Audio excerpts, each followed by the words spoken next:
just like the top half. I cleared it. When you sent that, I didn't know what it was, so I cleared it out. You're such a penis. All right, hold on. Let me look at it. Oh.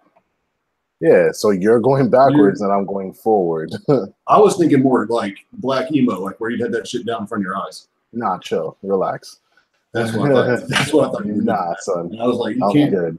You're going more for the Weekend look, which, by the way, you've completely fucked up my music. Like, literally, the only shit I listen to is Viking music from the show, like the entire soundtrack for all 5 seasons. Yeah. And then with a little bit of the Weekend thrown in here and there. That's it. Weekend will make you want to have babies, bro. That shit is ridiculous. That his music goes so hard. Like, it's crazy because like fucking they have like React, and they have like one where they like had like old people react to his music. I saw that. That was really good. They loved it, dude. Yeah, that was one of the first times I was like, oh, they have a good point, because I didn't like it until I saw that video. Another channel I found recently was called Live in Vegas, or something Love in Vegas. It's 2 black dudes that sit in front of a green screen, and then they have like the album cover of whatever song they listen to for the first time, and they just do a live reaction. And they like will pause the music video or just the track itself, and then like discuss what they're hearing, what they like, what they don't like. Man, that channel goes so hard. I'll have to send you the link. It's definitely. It's super funny. And what's cool about it is they go to Twitter and they just ask their viewers, all right, put up songs that you like or you want us to listen to, right? And so whoever gets the most votes or likes or whatever, that's what they go with. And so they have like Johnny Cash, like they go really far back, like old ass country that nobody listens to, you know. And so it's really cool to hear him break it down. But my favorite one so far was where they were talking about M and Royce from Bad Meets Evil. Yeah. The first one, the original joint, or like that whole album that they did together? The whole album, the 2011 album. And they were just like breaking it down, the lyrics and stuff. And they're like, dude, these guys right here are literally on top of the game. Like, there's nobody better. Yeah, Royce is the shit, dude. I love Royce. Yeah, he's got more context behind his lyrics in a way. Like they have more meaning. It's layers, dude. It's layers with him. But yeah, that channel is really good. And they listen to one of my favorite ones was Metallica 1. And they were just like, I don't want to ruin it for you. You just gotta watch it. Like the way they react to it is hilarious. That's dope. Definitely send me a link. All right, we're getting some people in. It's probably just me and you watching ourselves. Hey guys. Yeah, hello. Let me share this mofo real quick. You know what's funny? We didn't even talk about like our whole feelings for Black Panther, dude. Like, oh yeah, we're getting it. That's on my notes. Because you're here. You're here to save me from the racist card. Oh yeah, my black friend said I could say that movie is a fucking. That's trash. It's trash. I'm trash. I'm sorry, it's trash. That movie is trash. There's no sorry about it, though. For like, I agree with you 100%, dude. I was bored out of my. I was like, and like people think that this is better than fucking Titanic or got higher scores or like it's not even better than Wonder Woman, dude. Like Wonder Woman was fucking phenomenal. Yeah, like dude. Hold on, let me share this thing out quick. Mm-hmm.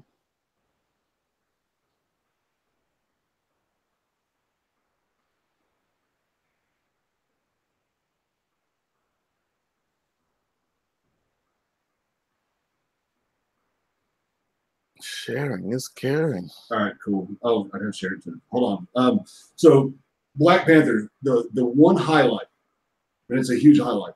The concept of the bad guy was fucking unright. I mean that what, Killmonger or like the other dude? Yeah, both of the villains were fucking amazing. They were the highlight of the entire movie. But they didn't do like the concept of the main bad guy killed whatever. The concept and like his drive to power and what he was planning on doing was fantastic. I love the premise of a villain like that. It was executed like shit. yeah, that's just it though. It was executed poorly. And let's talk about the fight choreography. Oh Terrible. my God, it was terrible. Terrible. The CGI, dude. Whenever Yeah. he was in the that car, right? They're driving straight. Okay, they're driving straight down the tunnel. There's no curve in the tunnel, but the car is just ever so slightly sideways, like it's drifting for no reason. Like it's Yeah. really bad, man. No, Really it's bad. bad.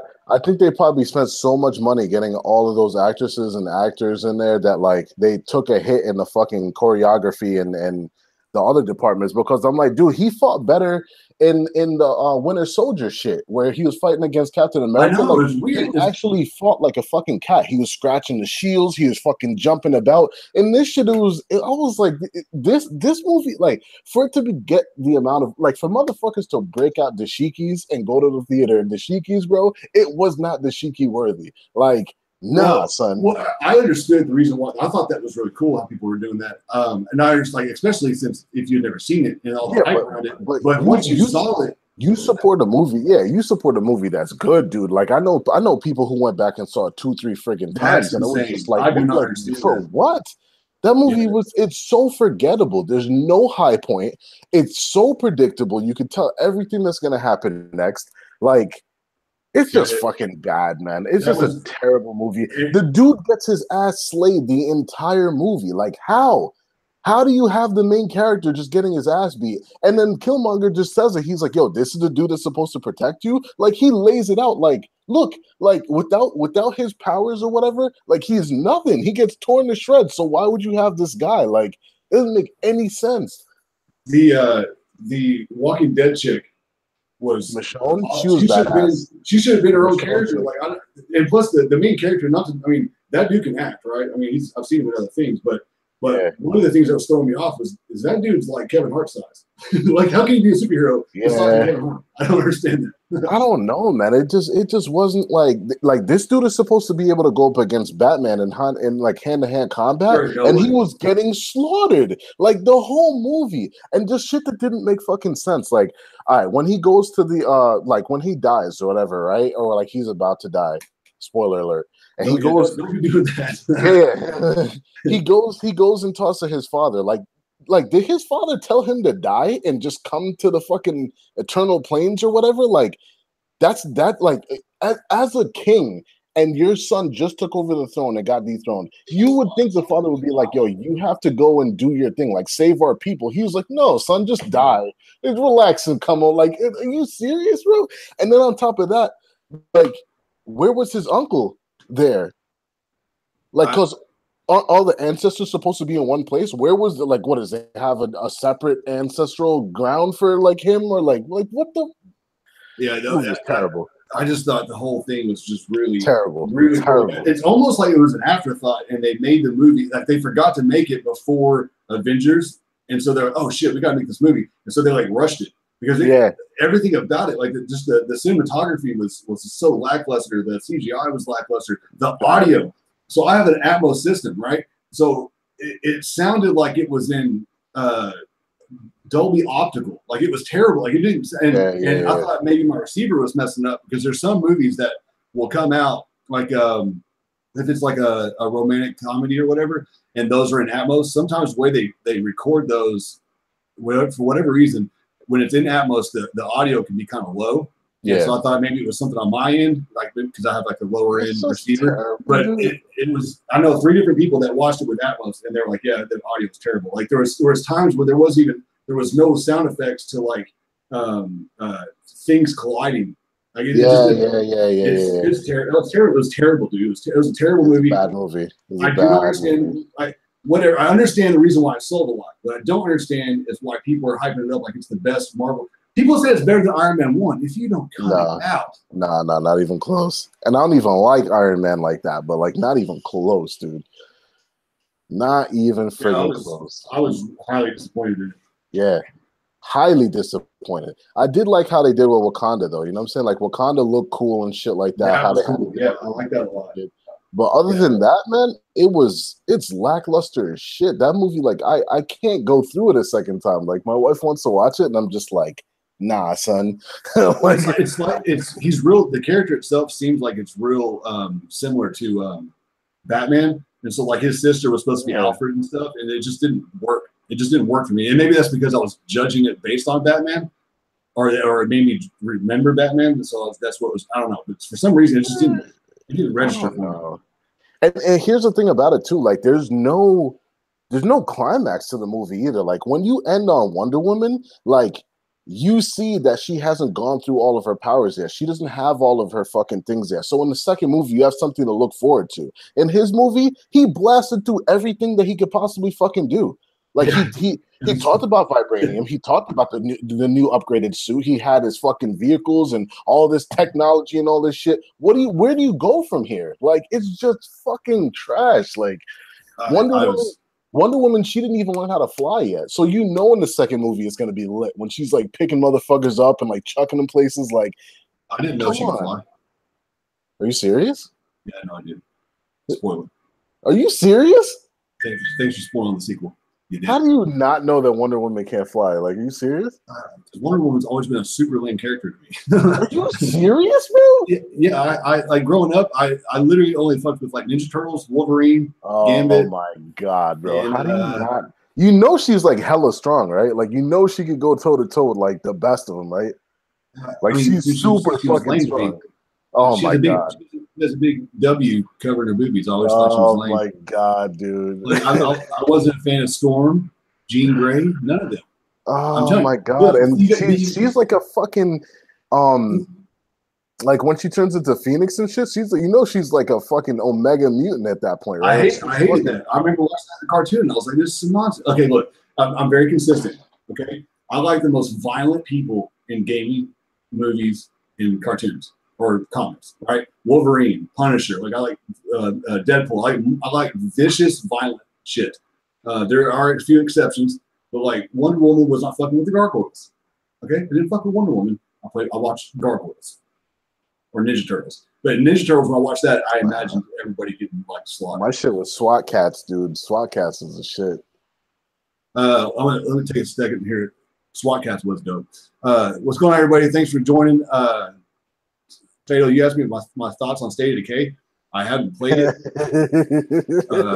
So Fatal, you don't stop with that bullshit. I don't have an opinion on it for myself. I know based on there was over 25 million snacks consumed in the game after a certain time. Did they really say that? Some bullshit, dude. They came out with that stupid. Oh, we had over 25 million players, and like Microsoft need to stop it with that shit, dude. No, State of Decay, like based on what I've heard Fatal say in a few other podcasts, it seems like the gameplay is really layered and rather deep, which is really cool. But layered in bugs and glitches. Well, yeah, aside from for that game, I'll be honest, like the glitchy shit that I've seen would make me laugh. Like I wouldn't take that game seriously, so I don't think the glitches would be. Like they wouldn't irritate me outside of like rubber banding and stuff, but like, zombies in the air and stuff wouldn't bother me. But I will say that watching it, what does irritate me, and the reason why I would never play it is because when I've watched a few streams of like Fatal or whoever, there's like literal animations missing. Like I saw a short clip on Twitter where a dude was like walking through his house and like zombies were coming in through the window. But like as they would come into the window, you're like, oh shit, that's kind of cool. And then they would just like appear on the ground. Like there was no animation from them falling out of the window. They would just appear on the ground. Like it skipped animations. Like that right there will drive me insane. And that goes for any game. Like that's why I reached out to Days Gone, the Days Gone folks. And I was like, look, please address the animation issues. And they have not responded to me yet. Yeah. They'll respond to me when I say other things. But as soon as I said that, they stopped saying shit. But that shit is terrible too. Like let's call it out for what it is, dude. Like when he was picking up items and he was just reaching for nothing, and then the item would appear in his hand. That shit, fuck. I was like, yeah, he's like, he reaches out, and then it's just like, yeah, no, you can't do that. This isn't Tomb Raider. We can't do that. Come on. Yeah. I hope to God, and I want to address this real quick. I'm tired of everybody saying it's pre-alpha footage. Okay, pre-alpha. As far as I know, you're not in pre-alpha 5 years into development. You're way past pre-alpha. I think that's like a damage, unless they're using old footage on purpose.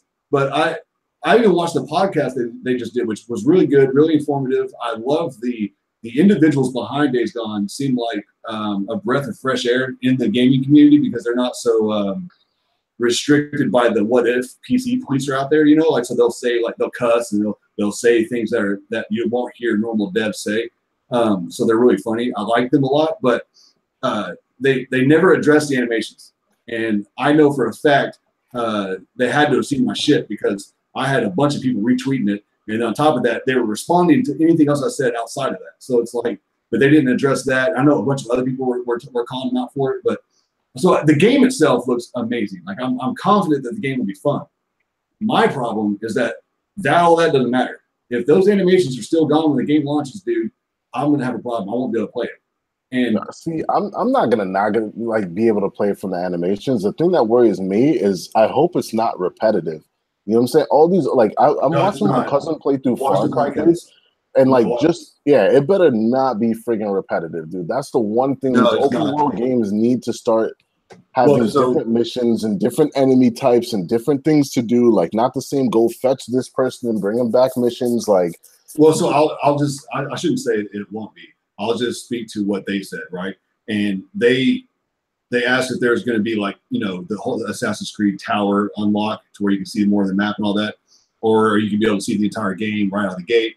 And they said, no, we are story driven, but we wanted to have the player be able to explore the world because it fits the overall tone of the game better. So like they made the game, this is gonna be kind of hard to describe, but they made the game like Uncharted, meaning it's linear storytelling, but they placed that linear story in an open world. So that way the linear story takes place over a massive map, right?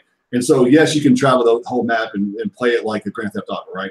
But the idea behind it is that you can't go to like wherever you want until you progress the story because they have it the way they were like trying to not give spoilers, right? But there's things that happen that change the gameplay drastically because of that. Like even so much so that they don't have a way for you to go to sleep and switch to night or day. Like you just have to live in the world. So it's really cool. And they talked about the side quest and how that's where they're focused.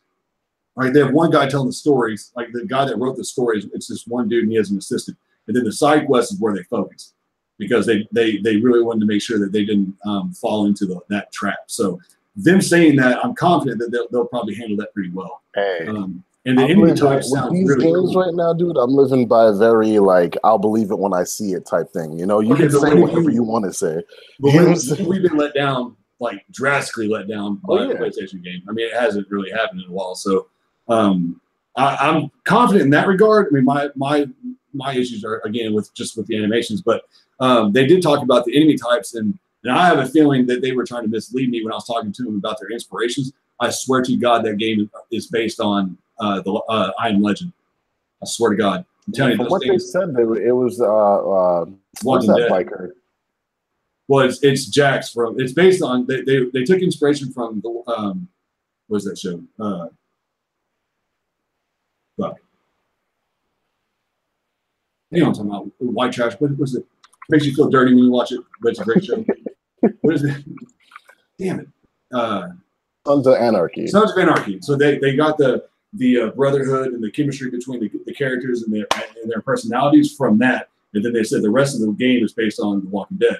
But I'm sorry, when you look at screenshots and footage of I Am Legend compared to this game, it's identical. I'm telling you, you're going to have a nemesis in that game, and it's going to be one of those freakers, and it's going to be a smart one that can talk and shit. The aiming look kind of funky a little bit too, though. Like I'm not even gonna lie, the aiming look a little funky. Yeah, I'm not too concerned about that because let's be like Uncharted last generation had fucked up aiming, and I loved the shit out of it back then. So I'm okay with that because it's campaign. So I ain't worried about that. But if we've learned anything, we can't really replicate some of those things that happened last generation. Last generation was cool for it to happen. This generation, I don't. Everything is more under a microscope. This generation, dude. I don't know if you could get away with, you know. I'm not talking about for the community or for the console war. I'm talking about from my own perspective. Yeah, but as a whole, I think things get torn to shreds easier now than they did back then. You know, like we give leeway. We as a Now, community are way more yeah, vocal. now it's like everything got to be fucking perfect, dude. Like I heard some kid the other day was like, "Oh yeah, God of War, it's like an 8. That's fucking terrible." I'm like, when the fuck was it 8 terrible? Like even if you personally thought it was an 8, you think 8 is terrible, nigga? Like, come on, bro. That yeah, I don't understand. Like, I mean, technically, State of Decay is a good game. The 6.8 is not a bad score. Mm-hmm. You know, and somehow we forget that. Like 5 is not a bad score. 5 is like it's a I rented it, I played it, it was kind of cool, and then you move on. 5 is not bad. Anything below 5 is bad. So I don't know where people. Yeah, The expectations are crazy high, man. That's why I go into things, even with this whole E3 thing right now. I'm going into it just completely level and just blind and being like, all right, impress me, motherfucker, because that's at this point, if you're gonna take my money, nigga, you need to impress me. I'm not going in all super hype and fucking, you know what I'm saying? I need to see something, even from the things that I know are gonna be good. Like, well, I mean, obviously, I don't have to speak on the GOAT, but I just really want to see Ghost of Tsushima with really high level animations, and it has to be violent, and it has to have limb separation. If it doesn't have those 3, I will be extremely upset. that's gonna be crazy though, too, because that game's not gonna have like regular maps and things like that. Like, you have to learn the landscape and shit. It's an island, so yeah, it's a small island, and it's based in a real war. So, and it's a very violent war. The way they talked about it, it's like, okay, if that game is not violent, dude, It probably will. It probably will. But I hope to God it is, dude. Watch. They're gonna mess around and make you have like a kid with you. It'll be like, oh. So have you seen the trailers for Agony? Nah, I've honestly not been looking at anything coming up for E3. No, like, it's about to come out. Like it's yeah, I know. I'm staying away from all trailers, all types of. I barely watched the all the footage for Days Gone and stuff like that. Yeah, I didn't either. I only watched 30 minutes of it, and then I watched the podcast because I don't want to ruin it for myself. So I only watched about 30 minutes of it as well. But yeah. So I was over here hoping that you would save us with topics, and you haven't even been paying attention to topics. No, I mean there's not much that's really going on right now either. Like there's quite a bit. I mean, well, the reason why I brought up Agony is because the footage that we've seen so far, like the cinematography of it, is just it's like Hellblade times 10. Like it's insane. And then, but I was going to ask you about the censorship thing because on consoles they're taking out a lot of the more, I don't even know how you describe it. It's like 50 Shades of Grey, but Demon Edition. Like it so I don't know. When I heard that, it almost made me not want to buy it because because then you're supporting the bullshit, like, you know what I'm saying? So I asked the developer, I was like, hey, was this pressed on you from the consoles, or was it your own decision? Yeah, they didn't respond, and I can't get anybody to answer that because it's for and on PC they even censored it on Steam. You have to download a code to unlock it, the full game, or the actual like the director's code. Stupid. I can't believe we've come to the place now where everything is so fucking sensitive. Like mature content made for mature fucking people, adults, and it has to be fucking censored because of what? Like kids are supposed to be able to watch that type of shit. Like it bothers me. Like you heard Sesame Street is suing that new Muppet movie that's coming out that's like adult Muppet. They're suing them now. Sesame Street, and it's like kids aren't supposed to watch that. So what are you talking about? Like they're like no one's gonna look at Muppets differently. No adult is gonna look at Sesame Street like, oh, these are like, come on, man. Like this, like it happened with Power Rangers. I know you saw that fan Power Ranger. It was like rated R, and they were like, yeah. Okay, tell me why that fan-made 8-minute film was better than the entire movie that just came out. I enjoyed the new movie that came out though. I didn't think it was bad. I don't disagree with you. I mean, I kind of disagree. It was okay.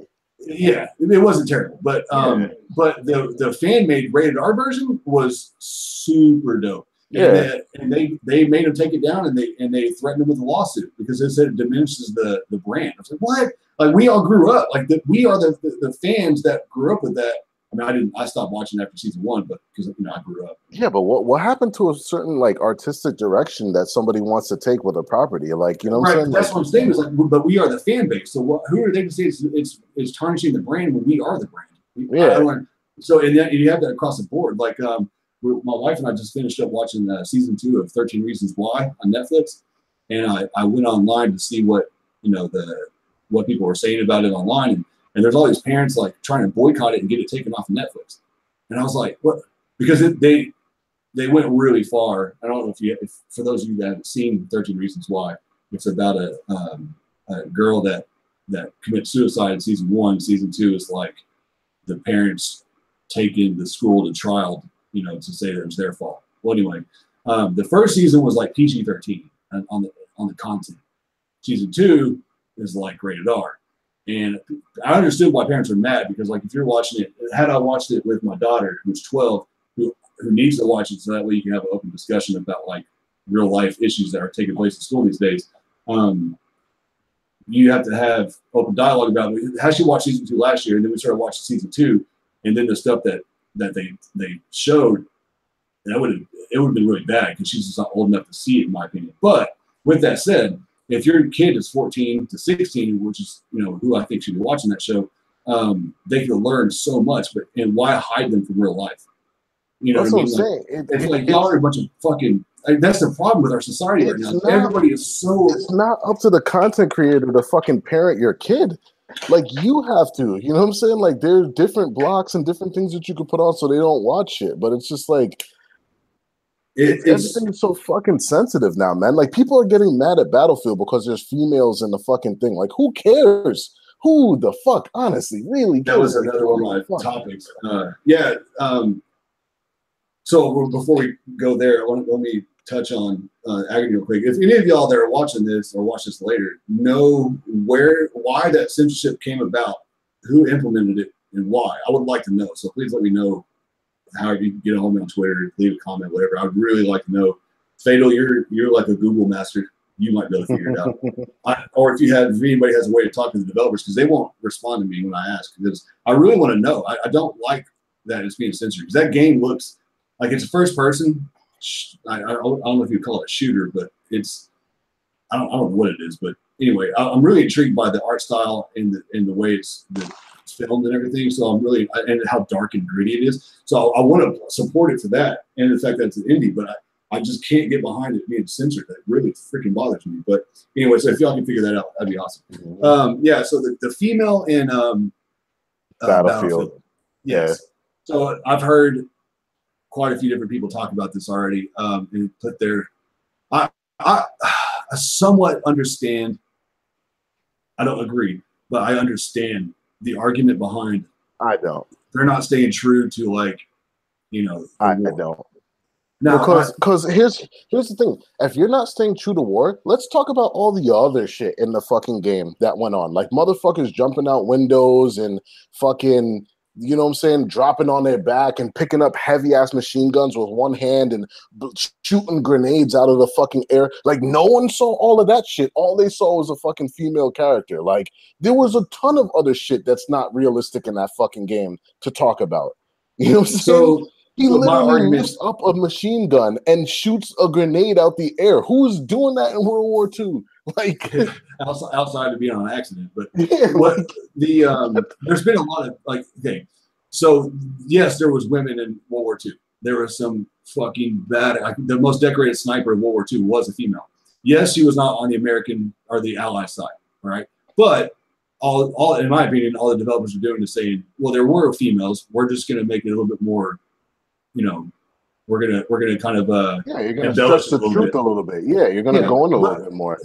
So to me, that's not an issue. I don't care. It has no bearing on the game for me. The war paint that they showed and like the leather jackets, like the biker jackets and all that, and people are getting all mad. Like, how's there war paint that's all colorful and shit? If you Google, it takes 3 seconds. Google it. You will find actual footage of actual people in war that have that shit in there. Like, so people are assuming that they're taking this COD level, which maybe they are, and that's where the microtransactions are going to be. But that's cool.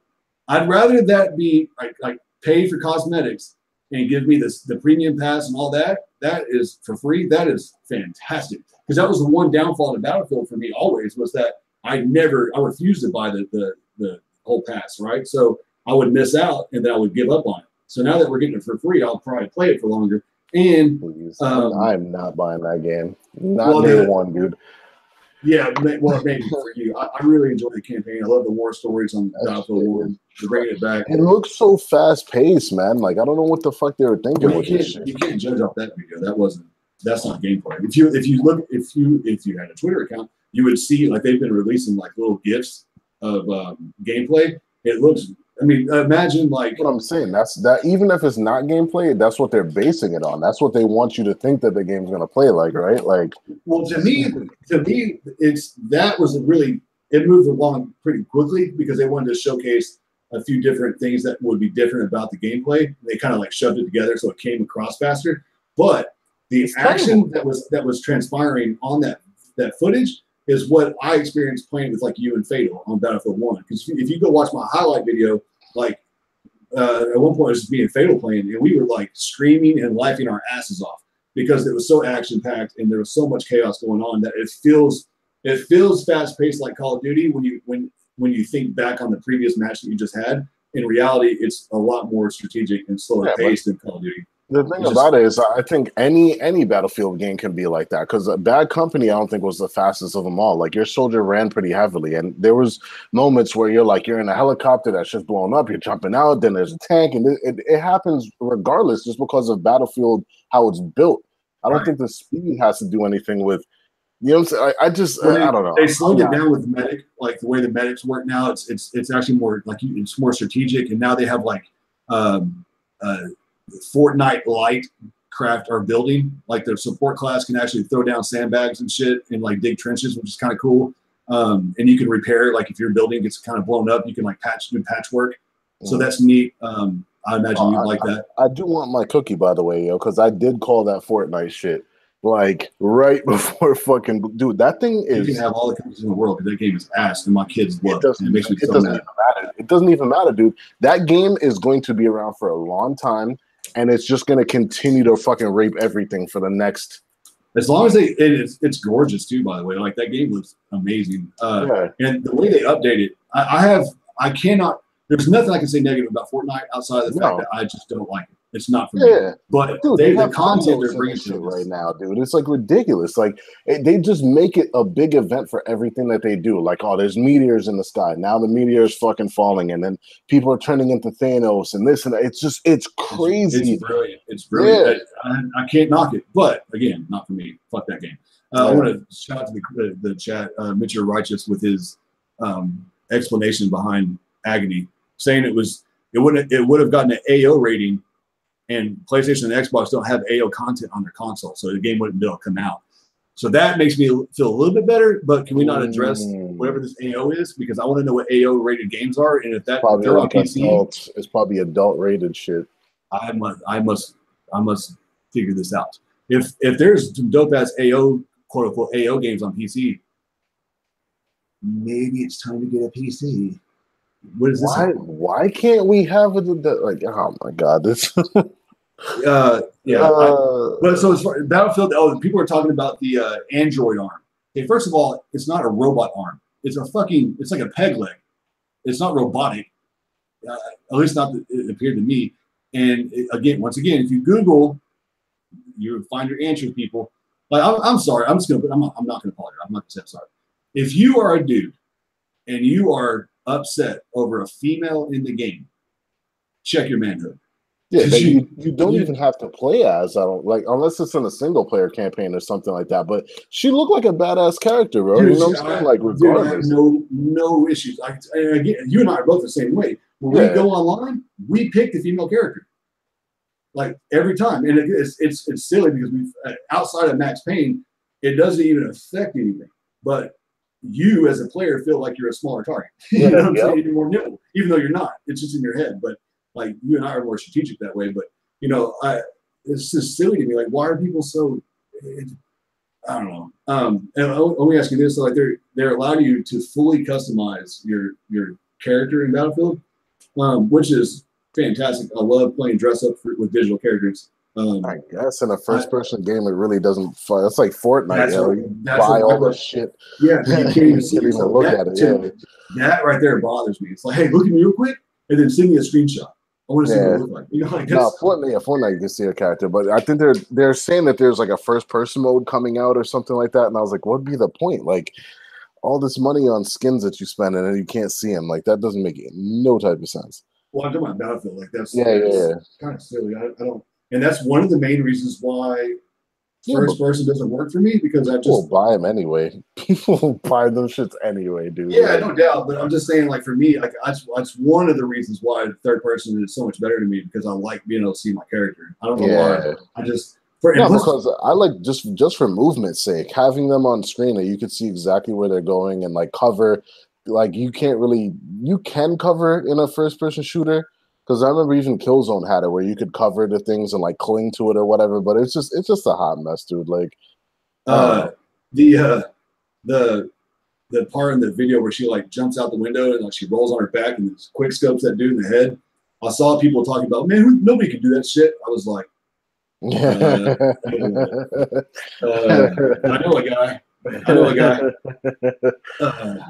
Yeah, man. So you got Jay Barry out here, and he's borderline trolling, but borderline honest. Mm-hmm. This man is out here trying to say Call of Duty is better than Battlefield. Now, if he doesn't take an entire Big Mac of shut the fuck up, like I told him, I was like, dude, you're gonna force me to go pick up that game of Black Ops 3, right, the older one. Mm-hmm. I'm gonna play you one-on-one.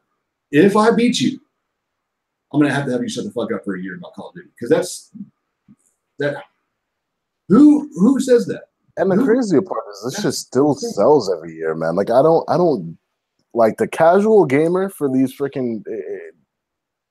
How's that game sell that much every year? Even when it does bad, it's definitely not a casual, right? Like everybody knows that. Like he's definitely not casual, even not even remotely close. But the dude is so into Call of Duty, and I'm like, what about Call of Duty and its fan base is anywhere remotely on the same level as Battlefield? I don't even understand that. Like that doesn't even compute. There's no vehicles. There's no real like real world damage type stuff. I think they added a little bit in the last one, right? Like where you could like blow things up a little bit, but like, yeah, Battlefield is on a way different level. The sound is better. Oh god, it's hands down better. Yeah. The new one, the Battlefield 5, added back. They finally put back in the environment damage of the Bad Company 2. So you can now, depending on the caliber of your bullet, it can penetrate walls and shit. Like that's pretty dope. Yeah, like so you're on point with that. Your bipod machine guns can mow down houses and stuff. So that's like that. Cool. Yeah, that's going to be wicked cool. I mean, if you go, I'll send you the link afterwards. If you read through, like there's like several bullet points that you could read through about the gameplay. They've added quite a bit to this game, dude. It sounds like it's what they need to add, yo. They need to add some fucking better way to release this game, though, man. Instead of having Trevor Noah up there, that like it's always inviting. Let's invite these people that don't game. Yeah, you know what I'm saying? I turned it off and just waited for Twitter to update me. Like, what the fuck are you guys doing? Like, no one wants to hear you guys that are nervous as shit. You guys are game developers, barely get fucking sunlight. Sit here and blabber on about past this and that. Like, no one cares. And all you're going to do is remind us of how good the games were back then and what we want, and what you're giving us is completely shit. Like, yeah, well, this new one I feel like I think they fucked up a lot in Battlefield 1, which we all know what the reasons are, but I feel like this new one, they're making the right steps. I think this one's going to actually be quite good. I think this is going to be Battlefield 1.5, just like Battlefield 1 was fucking Star Wars fucking, you know what I'm saying? That might be true, but with the additions that I've seen so far, it will make it. Yo, I'll make it when I see it, bro. Yeah, we need to see actual gameplay, right? I mean, I think the campaign though is going to be cool. I mean, it sucks like with Call of Duty not having a campaign. I'm not even touch that game. Like I've always enjoyed their campaigns, and the fact that they took it out, I'm completely not even remotely interested in it. It's funny though, because I think like a lot of people got butthurt by that, where they're just like, oh, what are they doing? Why are they taking this out? Blah blah blah. And it's like people forget that you vote with your wallet, motherfucker. Like if people are constantly just playing the single player, and I mean well more than what they are playing the multiplayer, and they're playing that way more than they are the single player, what's the point of them to put all this? If they're going to put more time and effort into, look at Fortnite, right? Fortnite came out, it was a game, it was single player, whatever. They came out with the Battle Royale mode. As soon as the Battle Royale mode started to take off and it really started to take off, they took all the developers off the single player portion of the game and just put them in the multiplayer side. So now there's more development. It's a better game. It comes out faster. It's more polished. Like, and that's what they're doing. They're like, yo, why put all their time and effort into the single player portion of the game when everyone's playing multiplayer anyway, and we can make a better multiplayer experience? Like, it makes complete sense. So it's like people getting butthurt about it. It's just like, I get it, but yeah, it's hard for me to debate that because I don't really have a quality argument outside of the fact that I just really enjoy the Michael Bay first-person shooter experience that they give you. You know, so and there's not very many first-person shooters that give you the same level of Michael Bay with the wallet, dude, and that's what they want. They want, you know what I'm saying? Look at Fortnite, bro. No one even remembers that Fortnite has a friggin' single player. You know what I'm saying? Yeah, my daughter, she actually turned it on today, and she, for the first time, realized that there's a different mode. She's like, "What is this?" She realized she had to buy it. She's like, "Oh, who cares?" And she went back to the other one. So yeah, like, come on now. Fatal asked, "Why does H1Z1 run better than PUBG?" I can say my funny response would be because that's an ex-Sony developer, so obviously it's better. But in reality, it's because that other obvious. It's blatantly obvious that PUBG, Blue Asshole, or whatever their names are, they don't know how to make a game. I'm sorry, they don't. That game has always looked like trash to me, and it's just not optimized. That's why H1Z1, they have more experience with consoles, and so they optimize it better. That's the answer. But I don't give a fuck about either one of them whatsoever. I don't know. It seems to be pretty big, man. I think they were saying that there's a certain amount of downloads for it, like over 4 million people download H1Z1. Like those are like the popular PC games that are coming over, so they're gonna do all right. I don't get it. So my uncle was like, "Oh man, I got into the beta. I'm gonna go home and play it." I was like, "Dude, you're gonna play that son of a bitch for maybe 10 minutes." He goes, "No, I'll give it a shot." He put on Twitter, about to start this game up. Let's see what it's all about. 8 minutes later. 10 minutes later, yeah. He goes, and deleted. I was like, yep. Fucking trash. He told me about it like in detail, and I was like, yeah, that. Like, if you can't. He barely played Fortnite, bro. He barely played Fortnite, and he could stomach that for a little bit, you know? But, yeah. It's not. Well, if we were playing with him, he would. But it's like, dude, if you're making games today, and you go to a vehicle, I don't care if it's first person, third person, whatever, and you go to get in it, and there's not an animation for you to climb in the car, it just puts you in the car, it's ass. Stop it. I mean, that is not acceptable, period, from anybody. I can't stand that shit. I've seen it coming from a mile away, dude, because it's just like the whole prone thing, like that's how the games end in PUBG, where it's just like, all right, cool, it's down to the last 4 people. They run around and they crouch down into a prone position and shoot each other. That's how it ends all the time. Like, it's eventually, like, Fortnite is eventually just going to swallow it bit by bit until that shit's gone, dude. Like, I might stick around because the PC community tends to stay on the game for a long time. But, like, Fortnite is just... I think a Battle Royale game that I would be interested in is based more on where it originated, which is the Japanese storytelling, right? The way they did it.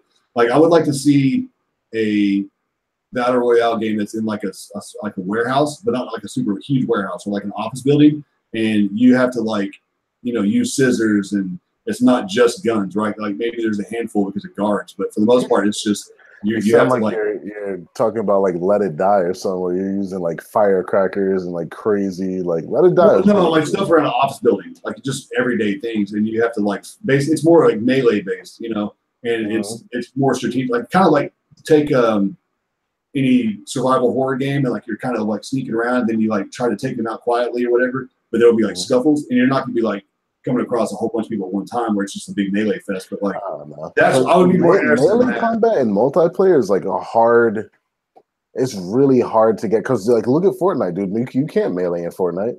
Like you could do the whole like swinging of the axe thing or whatever, but like you can't just like use your gun and like butt somebody with it. Like it's just Well, that's where like Max Payne, for as an example, really impressed me was like the way they implemented their melee, because that was one thing that really bothered me with shooters up until that point, which is where you would just melee somebody with the back of your gun, the butt of your gun, and they would die. But then you could take that same gun and have to shoot them 12 times before they died. I hated that. And the way Max Payne did it was he would hit you with the butt of the gun, and the guy would fall, and then you'd have to shoot him in the head. Like I thought that was really cool. And then you know, obviously The Last of Us kind of took it a step further with, you know, incorporating punches and bats and that sort of thing. So I want to see more games incorporate that. And I think if you take that and put it into like an office building in a PUBG kind of way, that would be really cool and different. I know there's some guys out there that do that, like, but it's not. But even in The Last of Us, dude, the whole melee thing can be a little bit off because sometimes somebody will swing a bat like a mile away from you and it'll just like suck you in. And like, that's like, the nature of the beast. Yeah, I mean, that's gonna happen. Multiplayer is just hot mess. Yeah, that's for sure. But yeah, for the most part, battle royale games I have zero interest in them. I mean, I really don't care for them at all. Not even. It was cool to play Fortnite in the beginning, but like once I won it, it was just like, all right, cool. Like I've had my fill. Like I, you know what I'm saying? I got to the point where I beat it, and I got, you know, on the last one, it was cool. But like, honestly, I like watching Fortnite. I don't like to play it, but like seeing the top people play, it's something ridiculous, man. Like when it's the last couple of people and everyone building crazy shit, and like it's nuts to see what the game has turned into now. From like when we first started it, where like no one knew how to farm or like get materials even in the beginning. You remember that? Like we didn't know what the hell we were doing. Now it's just like people are building crazy structures and bouncing grenades off of stuff, and like it's double shotgunning and shit. Like what? I was never really that into it. I mean, it was just, it was something to take me off of what I was playing. But I wanted to talk about Wipeout VR for a second. When was the last time you turned your VR on, or is yours still fucked up? It's been a minute. Yeah, I don't even know if it's. I have to try it to see if it's like still. That Wipeout VR, man, was. How'd you get to play it? They have a demo that just came out. Oh, okay. Came out a while back, and I just been meaning to do it, and then I finally got around to it today. And I wanted to play that because it's been like 2 months since I turned on the VR because I was playing God of War. And so I was like, dude, going back to VR and then in Wipeout and then turning off all the I turned off all the anti-motion sickness because I like that losing your stomach feeling. And I was like, this is gonna be radical to go right back into the VR into a game that's like super fast paced. You know, I wanted to like lose my stomach on purpose. And it was awesome. That it was like so much so that like I'm pretty confident I'm going to probably end up buying that game and playing the entire campaign out of all 3 games. That it was super cool. Like it's really well done. Like you can look down and see your pilot. You know, you're in the thing. It's really wicked. The only downfall to it was the when you're racing, the ships would like it would like you would just pass through them. You know what I'm saying? There was no collision. Yeah, collision is hard to do, man. I don't know. Well, I don't know why it has to do with VR because in the actual game, there is collision. So I don't know why they did that. Bumping around and stuff like that, it should get you mad sick. Yeah, well, I don't know. I was losing my stomach because of the speed, but I liked it. It was fun. It's fun. Thoughts on a new update about Rocket League? I don't even know. I didn't know Rocket League had an update. It's been a really long time since I played that game. What's the update? Is there a VR update? If it's not VR, I don't care. Rocket League needs to have VR. That shit would be fucking awesome. You would lose your breakfast. No, well, even if I did, it'd be awesome. What is Salty Shore? I don't know what that is, Jamal. I have no idea what you're talking about right now. Salty Shore, isn't it like a spot in friggin' Fortnite? Oh, they're getting a Fortnite map? Okay. That's gay. I do not need 2 bucks. That's smart, man, because that's what Fortnite is doing, bro. They're friggin' yeah, totally smart, but not that I could give a fuck about. Somebody asked me a while back, what TV show or shows do you think would make a really dope ass game?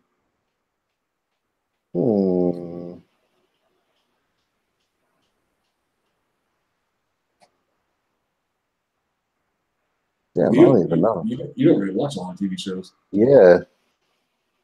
I think there's a lot of them that are obvious. Like What are you gonna say, Spartacus, like Game of Thrones and Game of Thrones. Everybody's like, oh, the CD Projekt Red should do it. It's like, no, they'd ruin it because it would be terrible because they'd have wouldn't have terrible combat. But yeah, Game of Thrones, obviously. I think Breaking Bad would be kind of neat, but I don't know how you pull that off. It'd be more of a David Cage game, which I wouldn't want. And then let's see, like Sons of Anarchy would be absolutely fantastic. You could really do a good job with that. I think Power could be pretty cool in a Grand Theft Auto kind of setting. Obviously, Vikings would be my number one, or Spartacus. One of those two would be my number one go-to. Oh my god, dude, I would die so happy if somebody made one of those into a game. Jesus Christ, God, that would be so amazing. John, when is E3 again? it's not like 2 weeks. Shit. Or less. Yeah. Yeah. And then the last was part 2 gameplay, and I'm going to fucking lose. Yeah, it's gonna be ridiculous. I will not be streaming. Like most people like do the watch E3 with me stream. I will not be doing that because you'll see a grown man cry. And I'm not willing to put myself out there like that. Yeah. I hope it's all this crap. I mean, for all this time, for all this stuff, it better be on point. And I know it's like they usually don't disappoint, you know what I'm saying? But I'm just hoping everything is just because I've been waiting for that game and I'm like, oh my god, I can't wait to play this. You know what I'm saying? Like I haven't had that feeling in a little while right now. Dude, I mean, God of War was good, but like God of War wasn't like it was for me. It wasn't a 10 out of 10. Like it's a good fucking game. It plays gorgeously. It looks gorgeous. But it's not a really, 10 out of 10 for me. Really deep combat. It's got a good story. There's a lot about it that's really good. It's just for whatever reason, which I talked about in my little God of War review thing. It just didn't. I'm with you. It's like I'm at like an 8.5. I think 8.5 for me. It's like I think I gave it a score of like 92.3. I think is what I said. What's going on, Be Easy? Thanks for joining. Mitchell Righteous. He asked, "What's our thoughts on the government using gaming as an excuse for gun violence?" Oh God, dude, it's hilarious. But it shows you how like. I mean, they know what they're doing. They have to know that it's not doing anything like that because everyone plays video games all around the world, and it's like gun violence is happening here. So it's like obviously it's not video games because everyone plays video games. And nothing I think to say that it doesn't play a factor is not. That's not fair either. Like I think. No, it doesn't. I don't think it does because here's the thing: in Grand Theft Auto, I could go and rob a submarine and take it underneath the water and do all type. You see anybody doing that shit though? No, that's not what I mean. It's like right, because it's not on the forefront of their mind. I don't mean like they're playing the game, seeing violence, and then they're going out and doing violence. That's not what I mean. It's the overall psyche. It plays into it. And I was talking about this last night with family members. So to me, the issue is like bullying has been around since there were schools, and even before that, right? But like when you and I were in school, when I was getting picked on, right? Because like whenever I got bit by a dog, see the scar right here? It's 2 of them right here. It's actually 3, but I had 158 stitches. The dog ripped my face open to where you can see my skull all the way up to my cheekbone. All right. So when I came back to school, I was 8 years old. A dude named Ryan. Fuck you, Ryan. He's actually pretty cool now. We're good now. But back then he used to make fun of me. He kept calling me Scarface. And everybody would I'd be on the seesaws, just hee-haw, hee-haw, just doing my thing, minding my business, trying to figure out why the seesaw wasn't working because I didn't have a buddy on the other end, right? And then they'll all come over and start making fun of me. Oh, Scarface. And finally, I just fought that motherfucker. I went to the skating rink and I had this chick that I've been, lusting over for months. And I thought, with my ugly face, my swollen lip, and my scars and the stitches that tasted like sour milkshake for some reason, I was like, all right, I'm going to ask her to go to the roller skating rink, and we're going to hold hands during the slow thing. We're going to skate around. It's going to be great. So I show up, we go. Her parents are there. My parents are there watching us. They're all like, oh, they're so cute. Let's take pictures. So we're skating around, and this motherfucker comes up behind me and knocks her over and he goes, watch out, Scarface, like that. And I beat the shit out of that guy. All right. but never. And then over time, over the years, that would come up, like people making fun of my scar or whatever. But I never thought about going to school and shooting it up. I saw so many people get just completely like ridiculed day in and day out, but we never had the thought of shooting people until the combine happened, right? And to me, there's been like 488 school shootings in like 2 years. So to me, there's something deeper there, and I don't want to say it's just mental health, because that's more of a cop out. Like there's something inherently wrong with our youth. And it's not fair to point it to just gun violence. I think it is mental health, dude. Like, you know what I'm saying? It's probably in the food that they eat, or fucking it's some shit, man. But it's not, to blame it on video games is just ridiculous. To blame it on one thing, yeah. But it's funny that they don't blame those markets, like the entertainment market and as a whole, like movies and TV and all the stuff that makes them money. They're like, no, it can't be that. But like video games, of course they could like beat the crap out of that. And it's like, I don't know. I don't know what the solution is. I just know that I'm sick of nobody doing anything about it. It's absolutely like if there was one shooting at a red carpet event with Hollywood, you'd never see it happen again. They'd fix it immediately. But for some reason, they're not. Can, dude. Like what can you possibly do? Like the only thing that you can do is take away all the guns, which is like that's the stupidest thing you can ever do. Can't do that. Yeah. So even the whole gun control argument doesn't even make sense, because it's like, well, I'm not a fan either way, right? I don't care. I'm in the middle. I do not care either way. So I'm not just over here like, oh, I live in Texas, I need my guns. I don't care.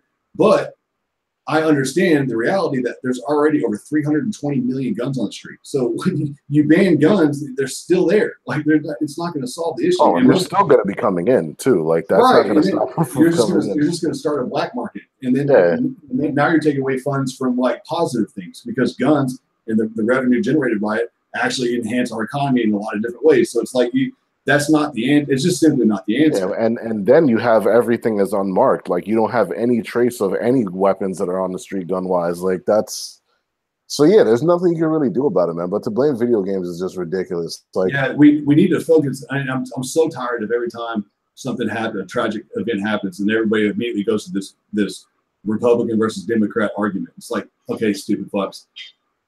Can we lay aside our differences and go, hey, look, our kids are being killed. Can we just address the fucking issue? Like, what are we doing? Like, you know what I'm saying? I don't. What is that? I don't understand it. It's like, you know, you got Trump out here trying to make it save his name. You know, it's like, dude, if you wanted to make everybody shut up and respect you, solve that problem, because everybody will shut up. Everybody would shut up if you solve the problem. Everybody would shut up. And you claim to be a negotiator and all this. Well, here's your chance. Prove it. You know what I mean? Like, I don't know. It's just sensitive, man. Everyone's sensitive. Like the football players can't even fucking take a knee now. Like, and it's like, oh wait, yeah, we're in a country for freedom of speech, right? But yet you can't fucking you can't like even kneel down. Like, what if you want to make a statement? Like, come on, bro. I was talking about this with my dad. So like, his stance was like, I never cared. I'm speaking on behalf of him. He's like, they issued, it was in their handbook prior to any of this happening. Like they had to do what they did, right? They had to stand and all that. Well, all of that took place because they signed a deal with armed forces, as it was a way for them to make money, so they would promote the armed forces, right? So that took place, I think, in 2009. And so it was mandated but prior to that, the players weren't even like required to be on the field during the national anthem. So when they implemented that, then there was a requirement. And so it actually specified in the handbook, the rule book, that you had to do that, right? So that's where all this came from, is like, oh, they're not allowed to take a knee. And so people started trying to blame the NFL for being, you know, white nationalists and all that. When in reality, it was more because of the money deal that was made with the armed forces. And then this whole thing came up with Colin Kaepernick. To me, the whole thing's silly. It's like, dude, if they want to do that, here's the ultimate argument for me. When you have guys that served, okay, and they're like, hey, we're okay with that, then shut up.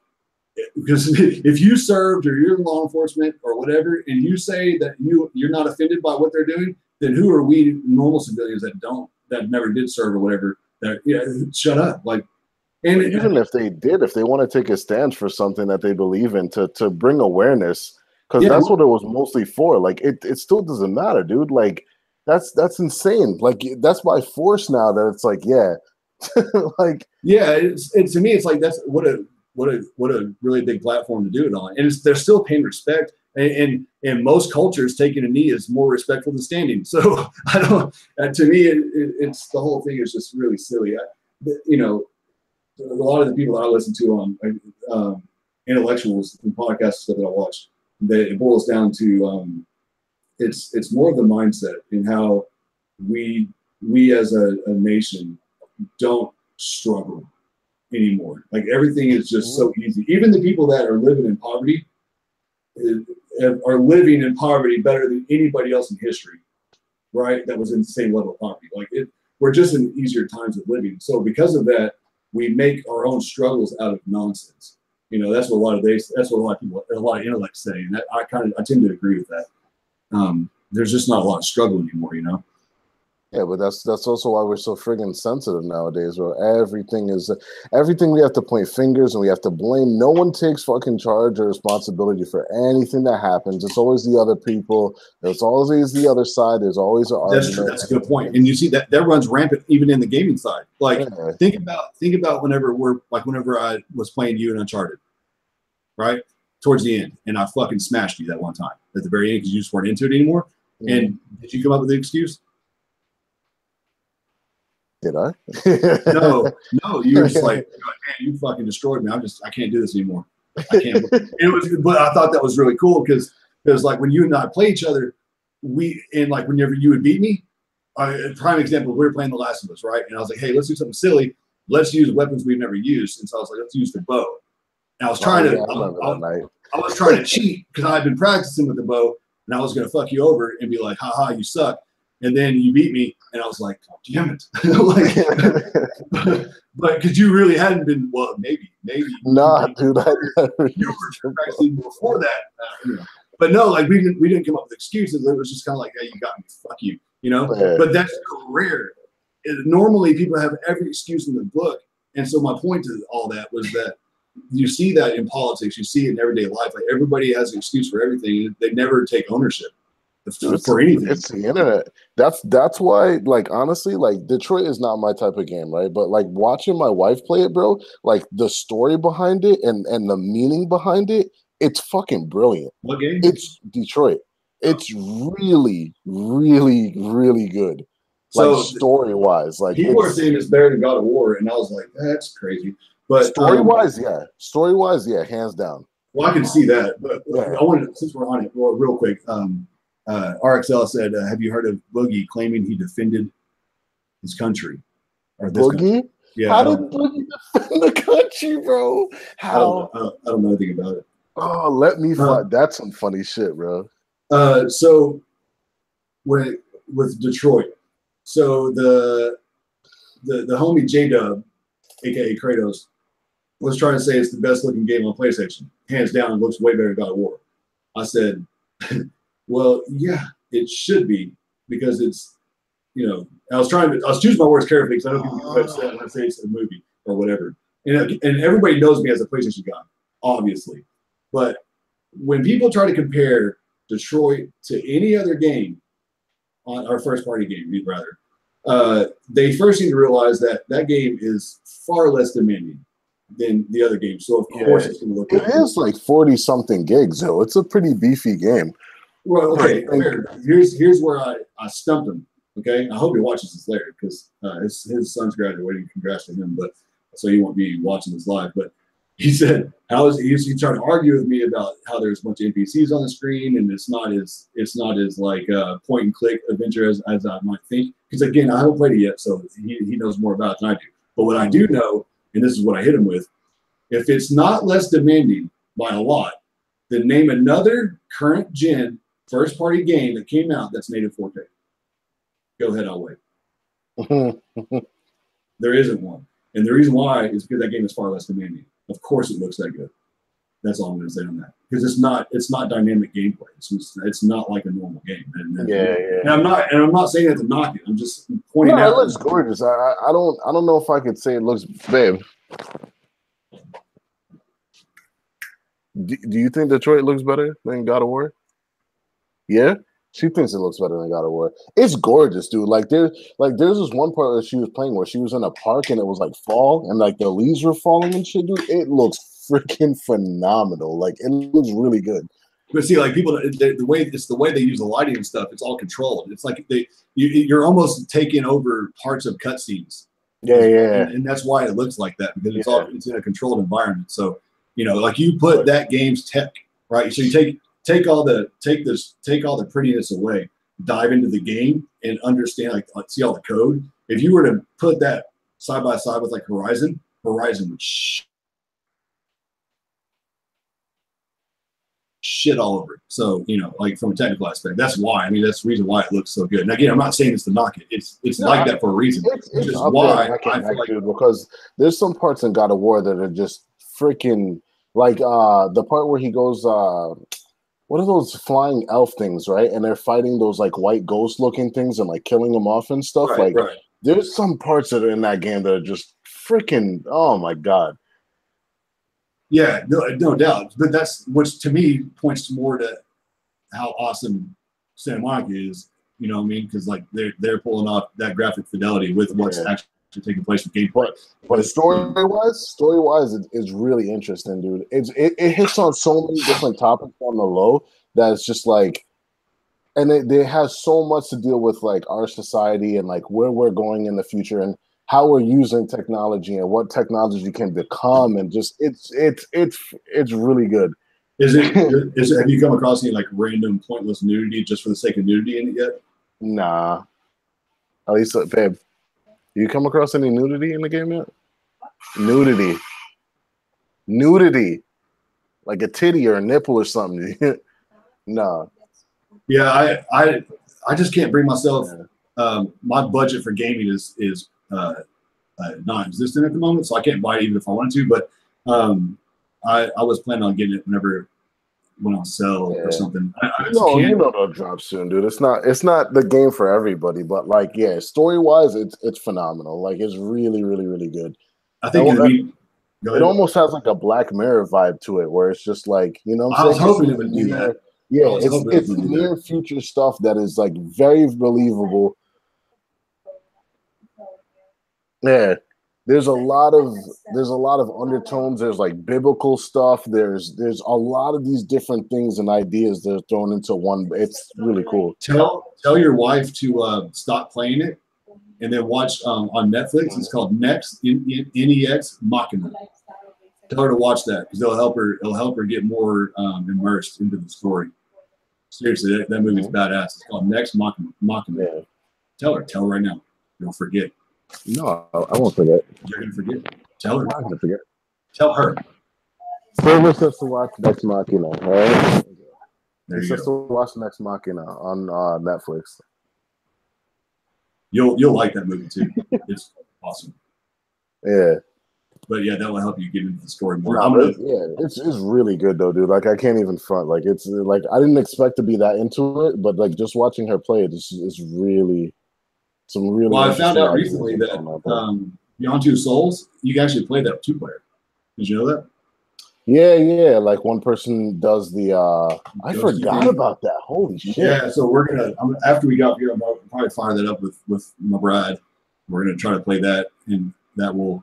But see, I'm afraid that if I play through that whole game, I'm really not going to want to play Detroit after that because I'll be so burned out and point and click shit. Because like when you probably agree, don't you think Detroit Become Human, had it been a normal game, it would be more enjoyable?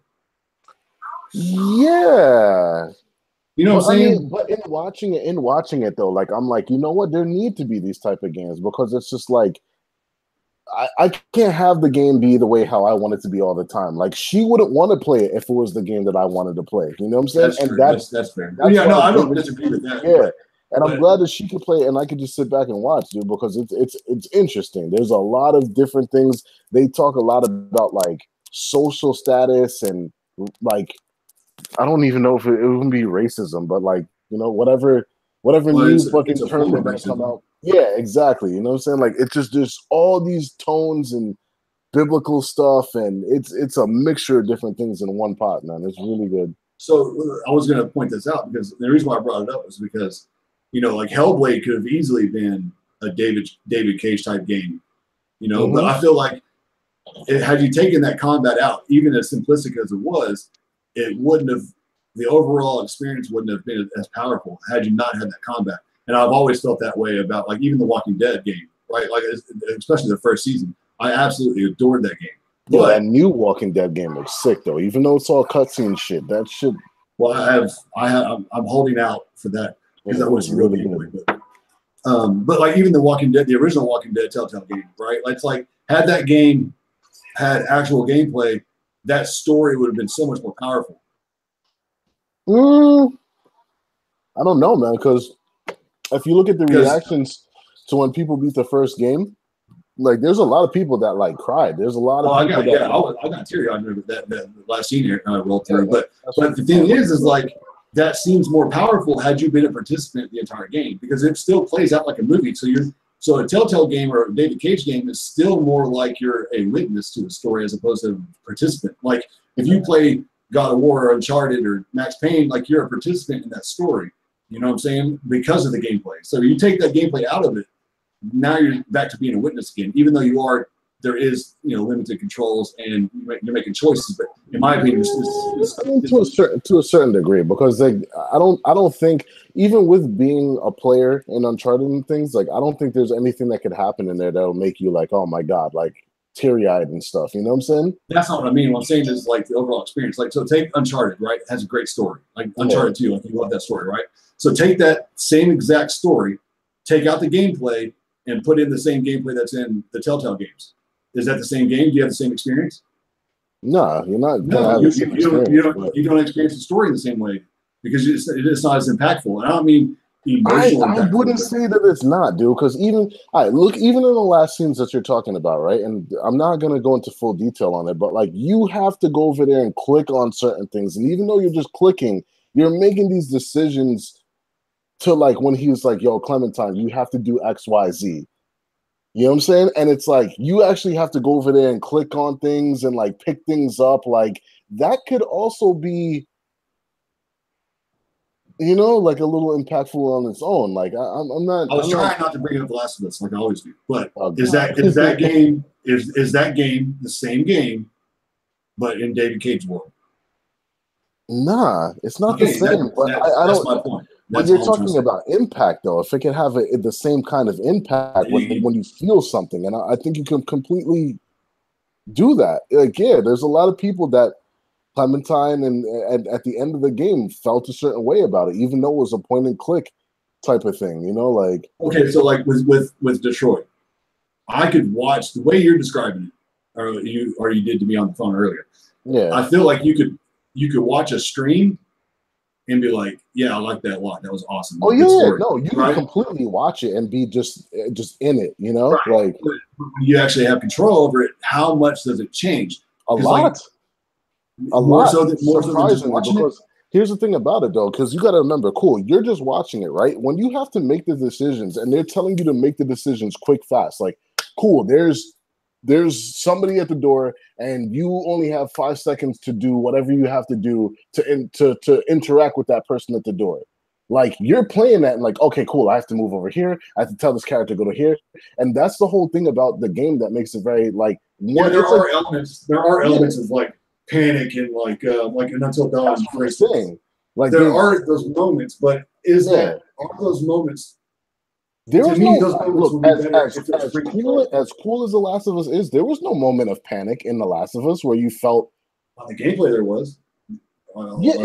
In when you're, but I'm just saying, not for when you felt for a character. All the stuff played out usually in cutscenes that you actually cared about somebody. Like whenever he gets hung up by his foot and she's up on the thing and she's about to get attacked and you're trying to shoot those things from hurting her when you're upside down. What are you talking about, sir? Please don't make me school you on this. Don't do that. The end is the real part where it's like, cool, you're doing something and it's really impactful because at the end you're trying to make this choice between like, cool, this is the last push for me to save her and get her out and stuff like that. Wherever you just like destroy the fucking doctors. Yeah, that's what I'm saying. But like majority of the hardcore stuff plays out in cutscenes. Like there are.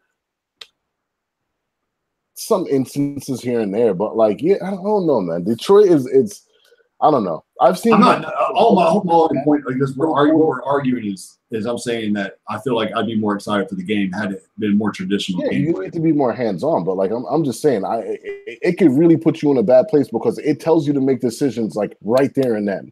And if you're not a decisive person, dude, and you start to panic out and you're just like, oh shit, this thing is telling me to make a decision now. What do I do? Like that's also another thing that we don't really. Women are terrible at that game. Like, so I have the demo, right? And I'm like, all right, babe, you're going to be doing all the choices. I'm just going to be holding the sticks. And she's like, all right. I start playing. Very first choice that comes up. She goes, I'm like, Jesus, we're all going to die. Like, Jesus Christ. You want chicken nuggets or a hamburger? It's not that hard. Like, what do you want?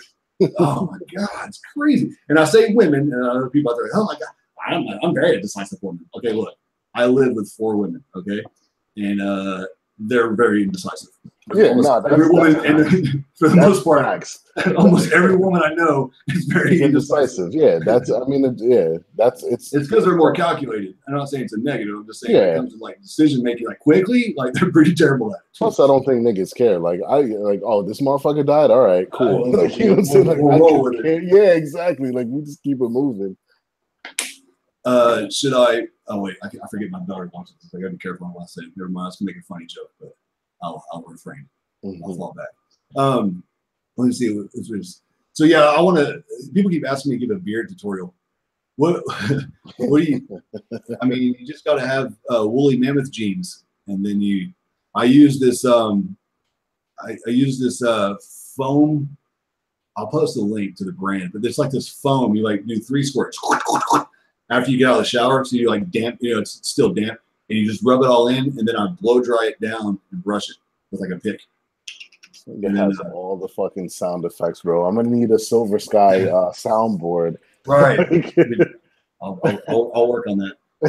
And this right here, I was at a restaurant, and like you see how kind of like it's kind of full and it goes out a little bit.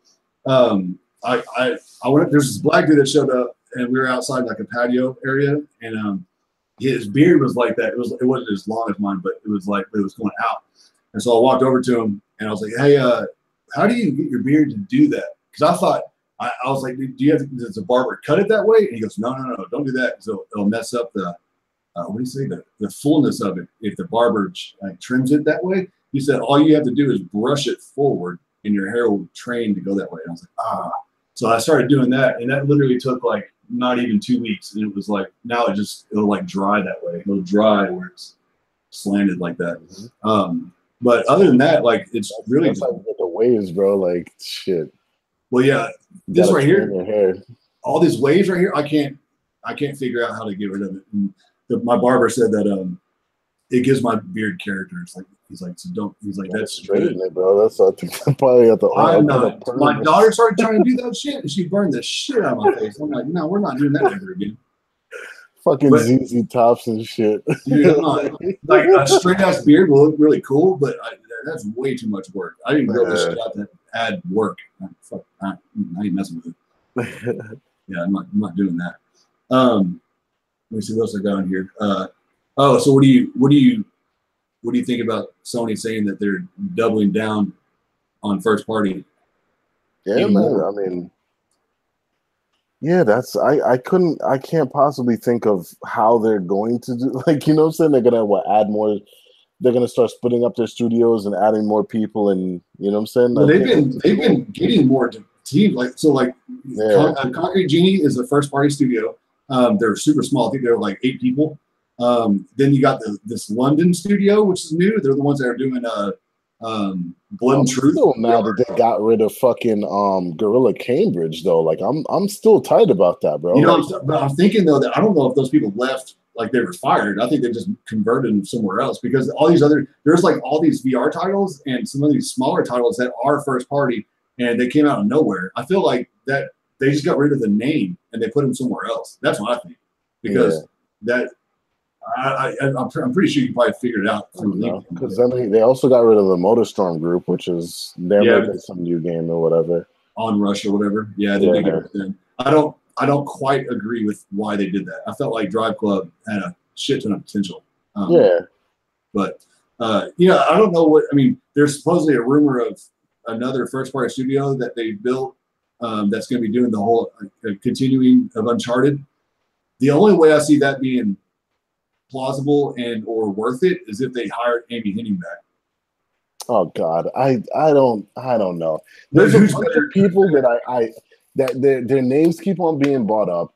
Her name, Cliffy B, and these like they're washed up. Like I just don't think they can do what they used to do. Like and maybe I can be proven wrong. You know what I'm saying? But like Cliffy B was another one where it's just like you don't talk about Cliffy B like that. He's made great contribution. Like shit, like Cliffy B sucks now. Let's be honest. That motherfucker sucks. Like anything that he's made lately has been a blatant ripoff. It's been some copy paste bullshit. Like yeah, I don't know. I don't have much to say about him so much, but yeah, like man, I used to love Jazz Jackrabbit. Don't get it wrong. Like I used to be way back when Gears 1 was friggin' amazing. Like I get it, but he's fallen a far way, man. Like the Amy Hennig thing though, like I feel like she would do a pretty dope job continuing the story of Uncharted in some way, like in the universe. It doesn't necessarily have to be the characters we know, but that would be cool. Like at least it's in quality hands. I mean, she's better. Even her worst game is better than most. Do they really even need her though? Like, look at what they did with Lost Legacy. Like, that was phenomenal. Yeah, but that guy left. He's making the Avengers game. Thank God. So that's so like I don't know. I think Naughty Dog they'll always pump some shit out that's quality. Like that's just. I'm trying to think though. Like what? Like if they're saying they doubling down. That can mean so many different things. That can mean they're putting more money into it. That can mean they're making more studios. That can mean it just means a whole, a sundry of. I don't know. I don't know with that. I'm just excited that it's going that way because it just solidifies my choice of not owning any other platform because there's no need because there's literally no other platform that has titles that I care about. And since I don't play as much as I used to. I only play games that I know I'm going to enjoy for the most part. You know what's nuts, man? It's like, and this was a major reason of why they were getting their asses kicked last generation. That fucking PlayStation Plus money helps them a lot. You know what I'm saying? And it's hard to argue against that. Yeah. When they weren't doing that shit last generation, they weren't building up studios. They were selling shit. They were getting rid of assets and buildings, and next gen was fucking celebrating shit. You know what I'm saying? Like, now it's like. Look at just imagine what the budget was for God of War. You know what I mean? Like that thing was astronomical. Death Stranding is going to cost them out the ass. I mean, oh my God, Death Stranding is going to. I mean, just getting that thing exclusive is going to cost an assload. And then you got Horizon that had a ginormous budget on a Final Fantasy remake. When that drops, it's going to be exclusive for who knows how long. Like those, that costs money. The Last of Us Part 2 is going to probably be a $200 million game. Like so, you got. They're putting money where their mouth is, and so for me, like you and I will justify the fuckery, which is PS Plus, right? Like we can both agree that charging to play online on other third-party servers is kind of bullshit. I get it, but at least we can make the argument. At least you see where your money is. You know what I'm saying? They're giving out better games every month, right? So that's first and foremost there. And then like the games are going into the studios. They're building better studios, which will make better games, which will, you know what I'm saying? Like it's all a circle. On the other side of it, taking the money and pocketing the shit and just being like, oh well, like what I think they do need to do though is they need to actually build up PSN a little bit more. Like it would be nice if trophies did a little bit more than just pop up and tell you, you know what I'm saying? Like, oh, if it was like, hey, you have to get 3 headshots, at least tell me the number that I'm at. You know what I'm saying? Like, I got 2 headshots already, and that it should, like, they need to flesh out PSN a little bit more. Like, it's about time. I agree with you, but what would you rather have? More titles coming out or that? Because that's what Microsoft does, right? And Microsoft's not bringing the games, and they're making a fuckload on their lives. So at this point, though, I think they're making because all right, look at it. You're making console sale money. You're making software sale money, and PSN sale money. You should be able to do both, motherfucker. Oh, I don't disagree with that at all. I'm You know just pointing out what the fuck is Xbox doing. Like, it shouldn't take that long for a name change. Like, it shouldn't, like trophies should definitely be evolving by now to the point where it's like, okay, like there's tracking, there's different types of things. Like there's little things that they could do that, you know, should be done already or should be in the pipeline. Like when the video chat, how long ago they were like, oh yeah, we're gonna give you video chat. Where's that? I feel like that's a hardware thing, a hardware limitation. I think that would be just then they don't need to stop saying that stuff before it comes out. But like, yeah, PSN definitely needs a little bit of a refresh.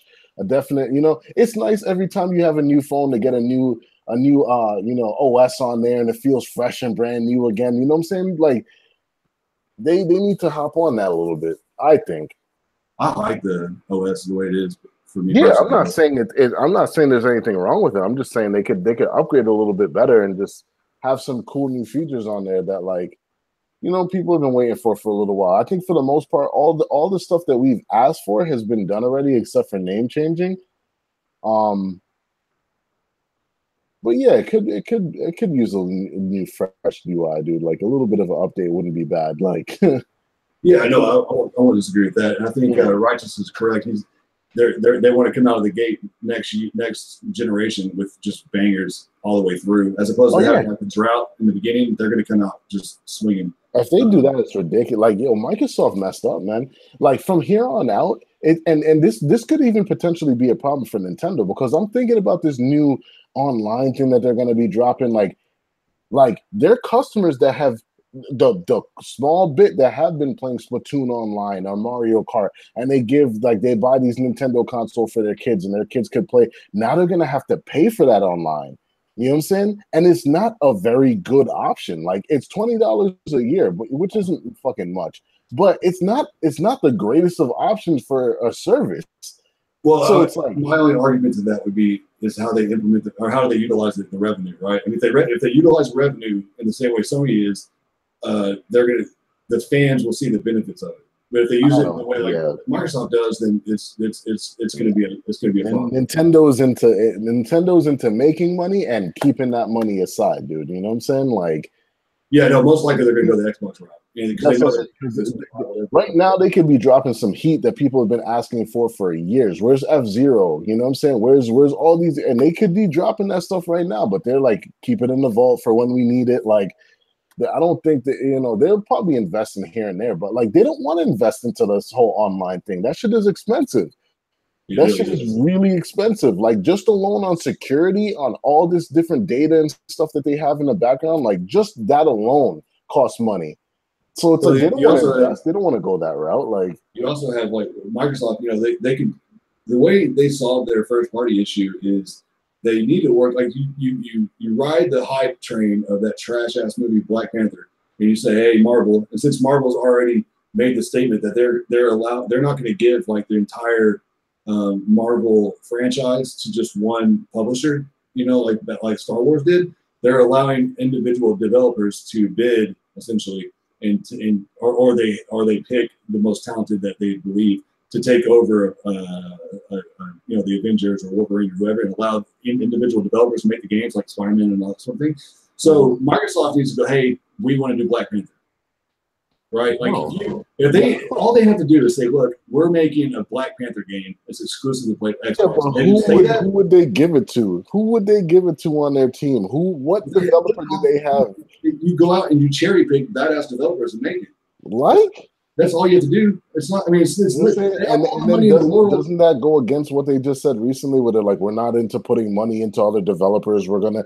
No, I'm not saying hire a third-party team. I'm saying go out and build a who's who developers. Like, that's not hard to recruit people. Like, just go out and recruit. It might be when you're Microsoft, if you hear the horror stories of how it is to work for them. Yeah, that's a whole other argument. The lack of creative freedom, but like that, it's like Microsoft. It's not that hard, dude. All you have to do is go, hey, we want you, and you. How much are you making right now? All right, we're gonna pay you this. And by the way, you're making Black Panther.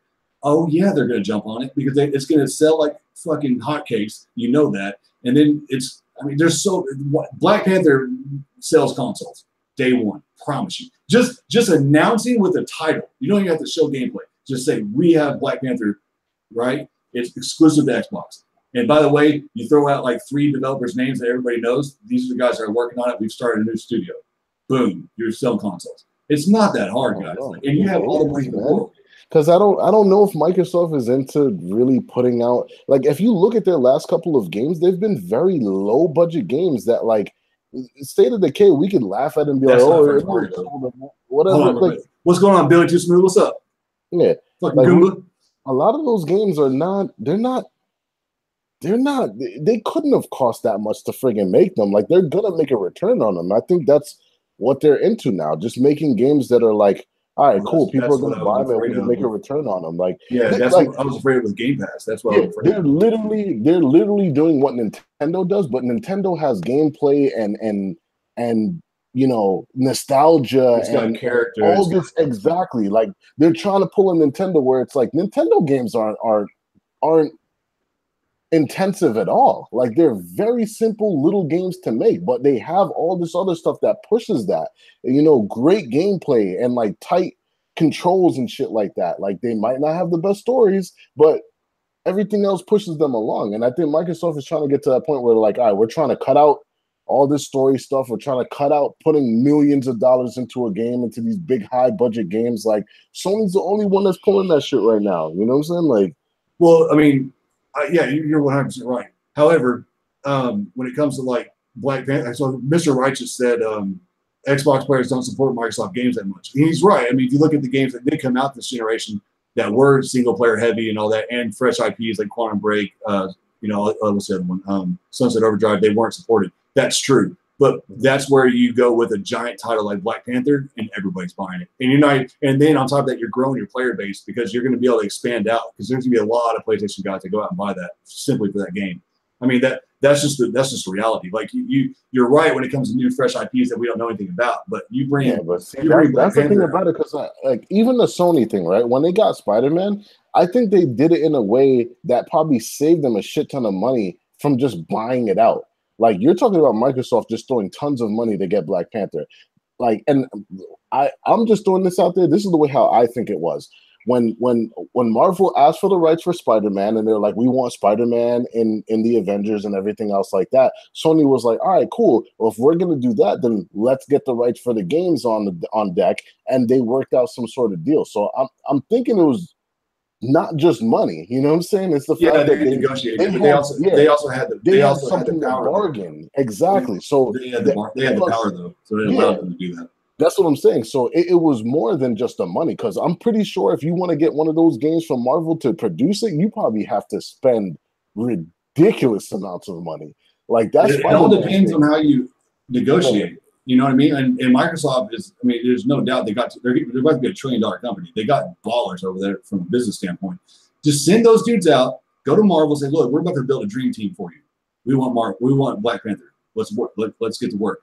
I mean, they're not going to turn it down, dude. They're going to go for it. I mean, there's no reason why they wouldn't. So they just need to put their money where their mouth is. Yeah, that's what I'm saying. I don't think Microsoft, I don't think Nadella, the dude that runs all of Microsoft, is trying to put millions and millions and millions of dollars into games anymore. I think he's looking more for mobile games, more for smaller games, more for Nintendo-like things where it's just like, cool, it's a small little game and it makes a return back quickly.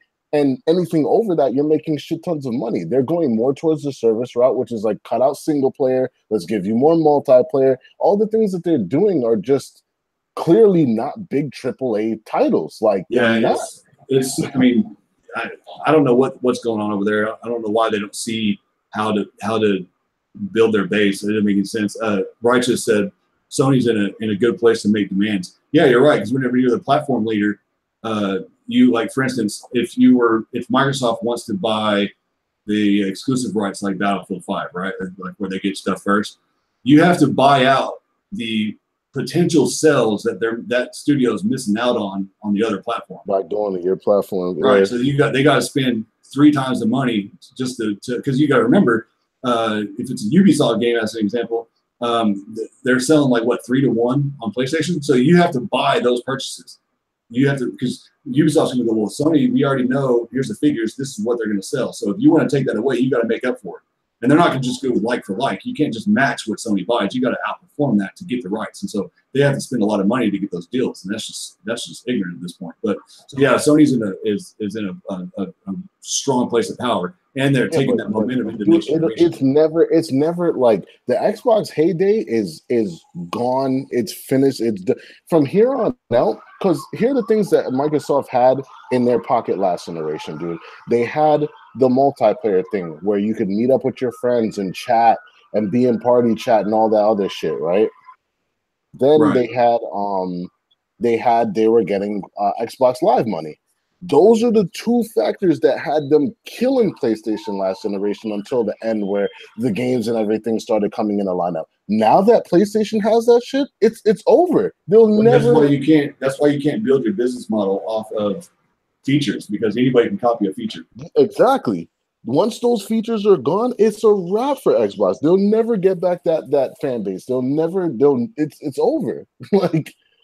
The two Trump cards that they had last generation are just they don't have those cards anymore. They're not the only ones getting a subscription fee, you know what I'm saying, from their fan base and stuff like that. And that's a lot of money. That's millions of dollars right there that they can invest back into their system and different development teams and games and all this other stuff. Like, well, they're very confused. I feel like it's the guy from Take-Two said, the president of Take-Two, you know, who's doing Red Dead, right?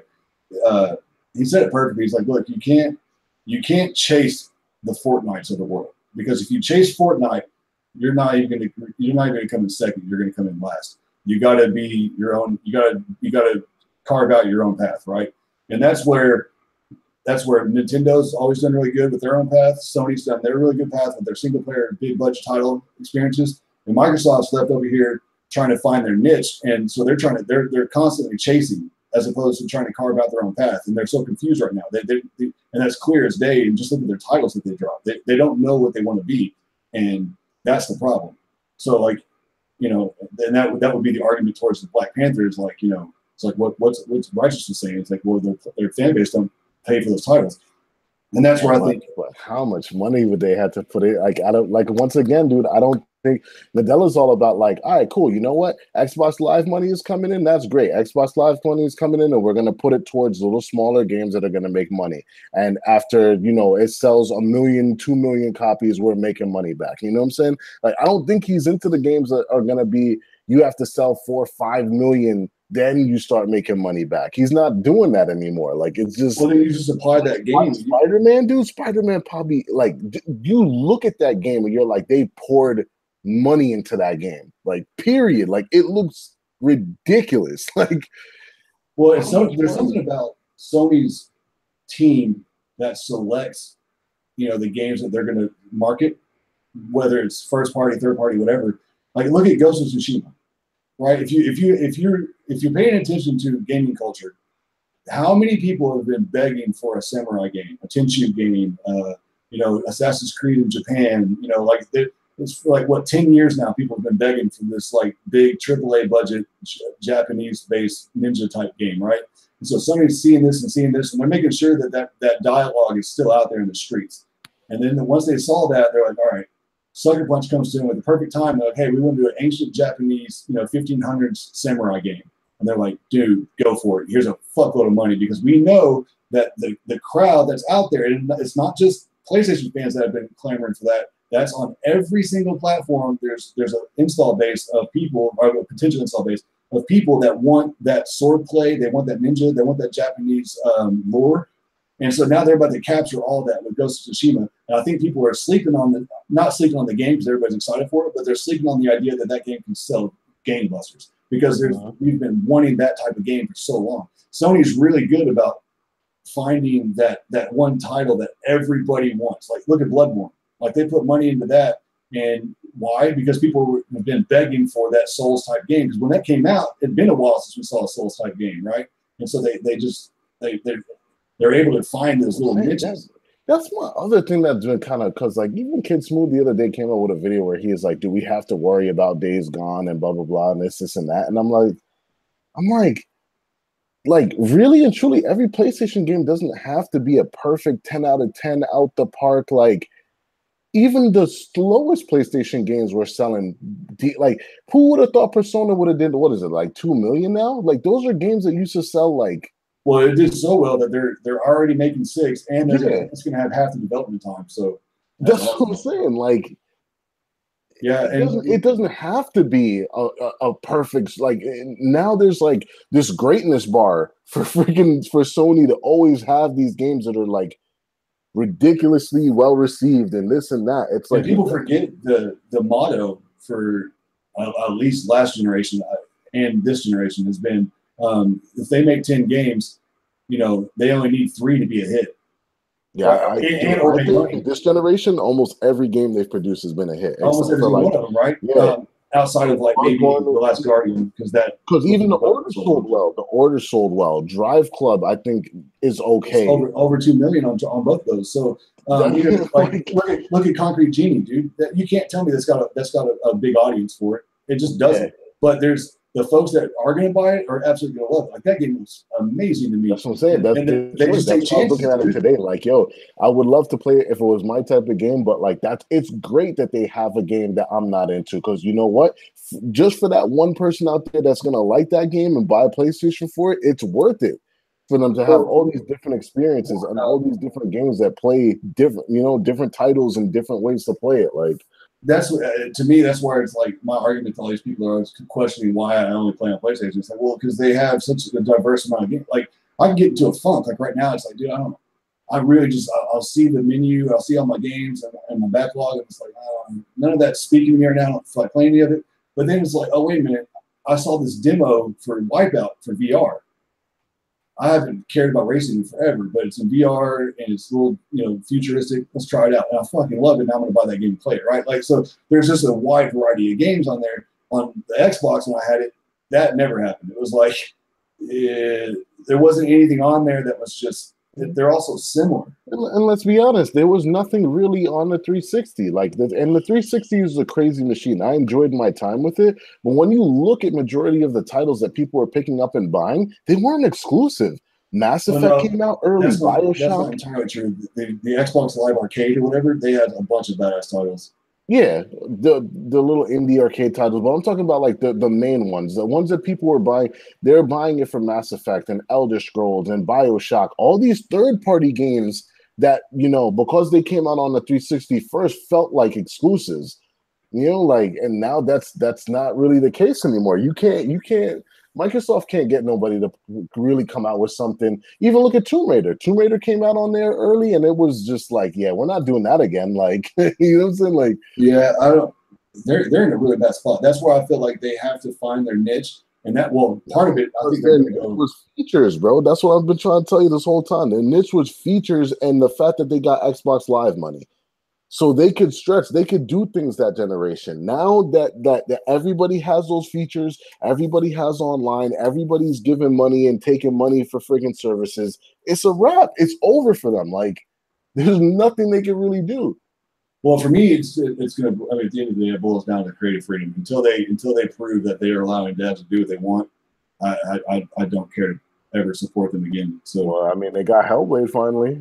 I guess they must have wised up. Like, all right, cool. Like, yeah, the Garuda's talking about the photorealistic. Yeah, I mean, thankfully that's the style that I prefer anyway. Not to say that games like Concrete Genie don't look amazing. I can't wait to play it. But yeah, Concrete Genie looks sick. I can't wait. But for when it comes to like the big budget, like what I get really hyped for. Typically, the games I get really hyped for are the more realistic looking ones. So I'm just glad that that's their niche, because like Xbox seems to be more cartoony on almost everything they do. So not that. Well, once again, dude, it's like the cartoony graphics don't cost that much to friggin' make compared to realistic, photorealistic. Like, dude, when you look at the facial animations and the things like that in Detroit, it's really, really on point. It looks so good.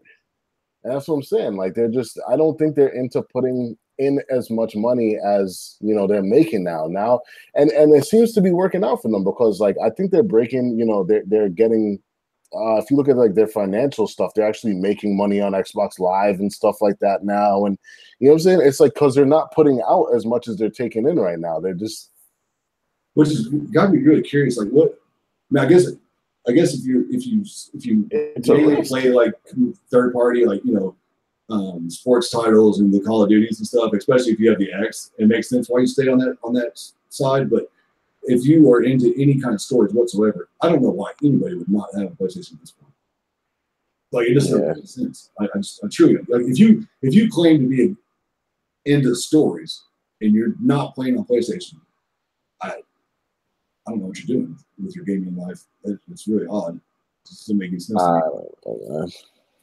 Yeah, it's Jamal's like Killzone 5. No, dude, there's no way they're gonna stop the hype train of Verizon and go back to Killzone. I would love it. I wouldn't mind it either. I wouldn't mind either. Because I was, it's a good thing that Jamal brought that up, because like I was thinking the other day, Sony needs a multiplayer game, like a big. If they could come out with their version of Halo right now, that is like the go-to console shooter, that's just. It's over, like super over, and I don't know if that's going to be possible because Fortnite. Are you trying to say that The Last of Us multiplayer isn't going to be a fucking banger? Yeah, it's going to be a banger, but I don't know if it's going to be on the level of Halo. Like, I don't think Halo's not on the level of Halo anymore. Yeah, that's what I'm saying, and it's like right now to break into that multiplayer zone with Fortnite being what it is, it's going to be hard. It's Fortnite, right? So all they have to worry about is their base, which is you and I, and that's what they're going to do. I mean, they're not going to go like, I would not be against a Killzone 5 or whatever. Like, that'd be awesome. And even if they took, like, they need to make a badass Resistance game or something, man. Make some sick shit right now, like some crazy multiplayer game. Like, I mean, that is one place where they can make a big change, or a big addition. They need some more multiplayer stuff for sure. I think so. But I still think, but Sony's right in the sense that, like, even Halo, for instance, as big as it was, it's still not beating out the third party multiplayer. So why even challenge it? You know, that's probably the mindset. It's like, what's the point? Because you're not going to beat the Call of Duties, the Battlefields, the Fortnites. So why try? Nah, but I mean, I don't know, man. Because I think everybody is waiting for that next, and that next go-to game is like Fortnite right now. Fortnite is just, it's an animal, man. Like, I don't need. There's no slowing that game down right now. Like, it's just not gonna stop. Not for a while, and especially if Battle Royale starts getting burned out, they can just come out in different modes and still. That's what, and it changes every week. It changes every week, dude. It's like, oh, 1 minute you have gravity rocks, the next minute you have jetpacks, the next minute it's sticky grenades, and they take them out. It's constantly evolving and changing, and new features and new skins and new dances. It'll be on top for a while. It's not going anywhere. It's part of pop culture, dude. Like, it's. You know what I'm saying? Like, it's huge. It's that type of, like, they try to ban it in Australia, I think, at one point, right? Like, they try to ban it out there, and like, parents know what it is, you know? Like, that's how their kids are playing it so much that parents know what it is. Like, it's that type of movement right now. Yeah, it's huge. And I'm glad I had no part of it. Fatal's over here like, I still play on my Xbox. Dude, of course you do. Of course you do. Like, whatever, man. Like, I don't know. Ask him what he's playing on his Xbox. He's playing State of Decay. Oh, okay. Yeah, I mean, State of repetitiveness. Yeah, pass. Nah, it's cool, man. Like, I mean, I think the core fundamentals of those games are it's pretty cool. You know what I'm saying? Like, what you, I don't, from what I've seen, it's just repetitive though. You know what I'm saying? Like, you go to a spot, you loot it, you go back, you build your base, you go to a spot, like. And it's funny because, like, I think a lot of people are playing like the sympathy card with Xbox games now. Like, no, well, you know, it's okay because it has really good structure to it. Don't mind this and this. You know what I'm saying? It's like, wait, didn't we just rip apart Metal Gear for doing that type of stuff though? Having repetitive back and forth and. You know what I'm saying? But now we're supposed to. Don't beat up on State of Decay too much because it's like. People will come at me like, oh, you're damage controlling for whatever. Like, but my quote unquote damage control is always based on like story or some kind of gameplay element. These motherfuckers on Xbox, they were because when they first talked about State of Decay 2, they were like, yeah, it's a full-blown AAA game. Well, then when it came out, and it was obviously not AAA. There are people saying that, oh, it's because Microsoft doesn't look at AAA in the same way as the rest of the industry. Their version of AAA is quadruple A. That was an actual argument people were using, dude. Like, what? Like, now you're adding A's to your argument? Like, you're a bunch of goofballs, man. I can't take those Xbox fans seriously, dude. They're fucking stupid. I swear to God, those people they're not allowed in my house. They can't. If you show up at my house and you're an Xbox dude, you're not allowed in. You're going to take your ass home. Can't come in my house. I can't deal with your fucker. I can't do it. That shit is ridiculous, dude. Quadruple A, like that baffles me. That absolutely baffles me. Yeah. Quadruple A's. That's what. Okay, fair. What's a quadruple A title then that Xbox has dropped this generation? Go ahead, I'll wait. Silence. Fucking. Oh my God, that platform is ass. And now they're not holding back, for E3. So yeah, it's 2 hours long. Jesus. I mean, I hope they bring out some kind of dope ass like 3 titles or whatever, because that will make Sony, even dig deeper. But I just don't have any. I don't have any. I hope Sony comes out with a handheld or some sort of mobile device. I know you don't like the idea of it, but I think that's exactly what they need right now.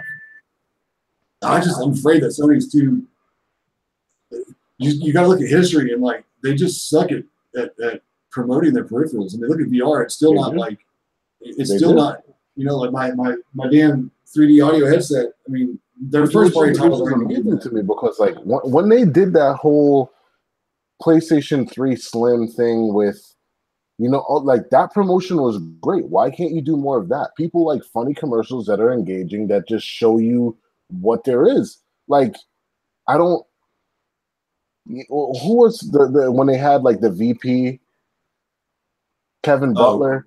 Right. You know what I'm saying? That shit was fucking hilarious, and it worked. It sold PlayStations. Why not just why can't these companies just do more of what works? You know what I'm saying? Let me address Garuda. He said, "I hate when people say we need Xbox to keep Sony in check." I don't think we need Xbox to keep Sony in check. I think Sony is always consistently going to do what they're going to do within their own lane. But what I mean is like the developers, individuals behind the creative teams, like the creative minds themselves, they look to other titles as inspiration in what the new line is, right? So like whenever God of War came out, everybody and all the different developers out there from across all platforms are like, that's the new bar for AAA development, right? So then that means the next game's coming out, they're looking at God of War to be the new bar to raise. And that's what I mean. That's what I mean. Here's my thing about that though. What tends to happen isn't like the company goes, okay, cool, they've created this.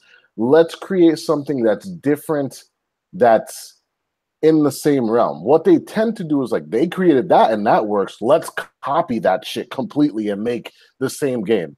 And that doesn't tend to work all the time because, look how many times Sony tried to replicate what Halo was. They did Killzone. They did Resistance. They did MAG. They were trying to chase that Halo thing for so friggin' long, and it's like, you'll never beat it because you're not in your own the lane. way how you're saying it is I wish that's the way how it worked, but how it works out is like, oh, that shit works for them. Let's just copy it. Look at the fucking Wii. Remember when the Wii came out and motion controls were a thing? What happened? All the rest of them tried to follow. Oh, we got motion controls and blah, blah, blah. And it wasn't a thing that they're like, cool, we're going to one-up you and make something better than you. It just turned out to be like, we're just going to copy what you did. So it doesn't – I don't necessarily agree with that. Like, the way how you're saying it is how it should work, but the way how it works out is just a copycat clone of whatever's popular. And that's not cool either. Like, no, because there's, like, techniques, like, whenever I'm talking to these folks – like the way they'll like when they go to like PAX or whatever or GDC or whatever, the developers get together and they share tricks and stuff in the trade. So like they learn how to better implement systems on the back end. So like that's how you're seeing like as an example, Days Gone the reason why they're able to implement all these hordes and the way they're doing it is because of how they were able to learn from other studios that work within Unity, and they were taught how to better utilize the systems. And so they're able to implement more NPCs that are somewhat free thinking. And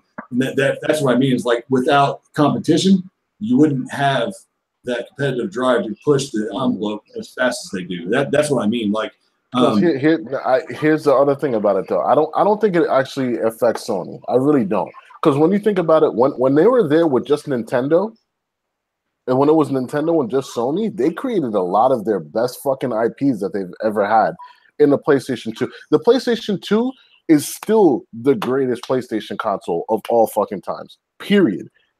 You know what I'm saying? And they didn't have anybody on their ass. What did they have? Dreamcast that died out. They had, you know what I'm saying? Like they didn't really have anybody there pushing them for it at that point. And they still like yeah, sort of. I mean, but again, it's not so much about the company as it is the individuals behind the games that we love, right? I mean, like you can if you just go watch the behind the scenes, they'll openly talk about how like Assassin's Creed influenced this and this is why they went this direction.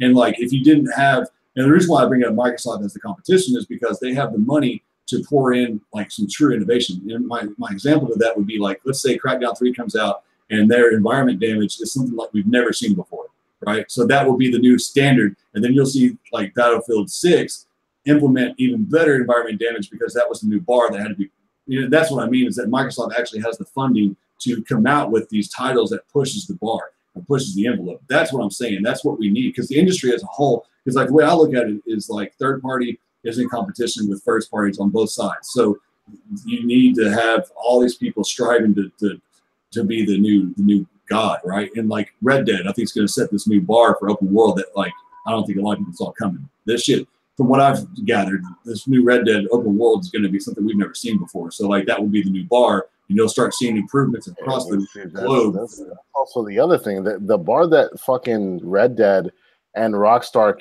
can do isn't easily replicated just because of they have 1,000 developers working on that shit. Yeah, they have to put into. So it's like you can't even like a lot of people are like, yo, Grand Theft Auto open worlds are like some of the best. Blah blah blah. Yeah, they have the money to make that open world as real as it is. You know, like. But guess who has that kind of money? Microsoft does.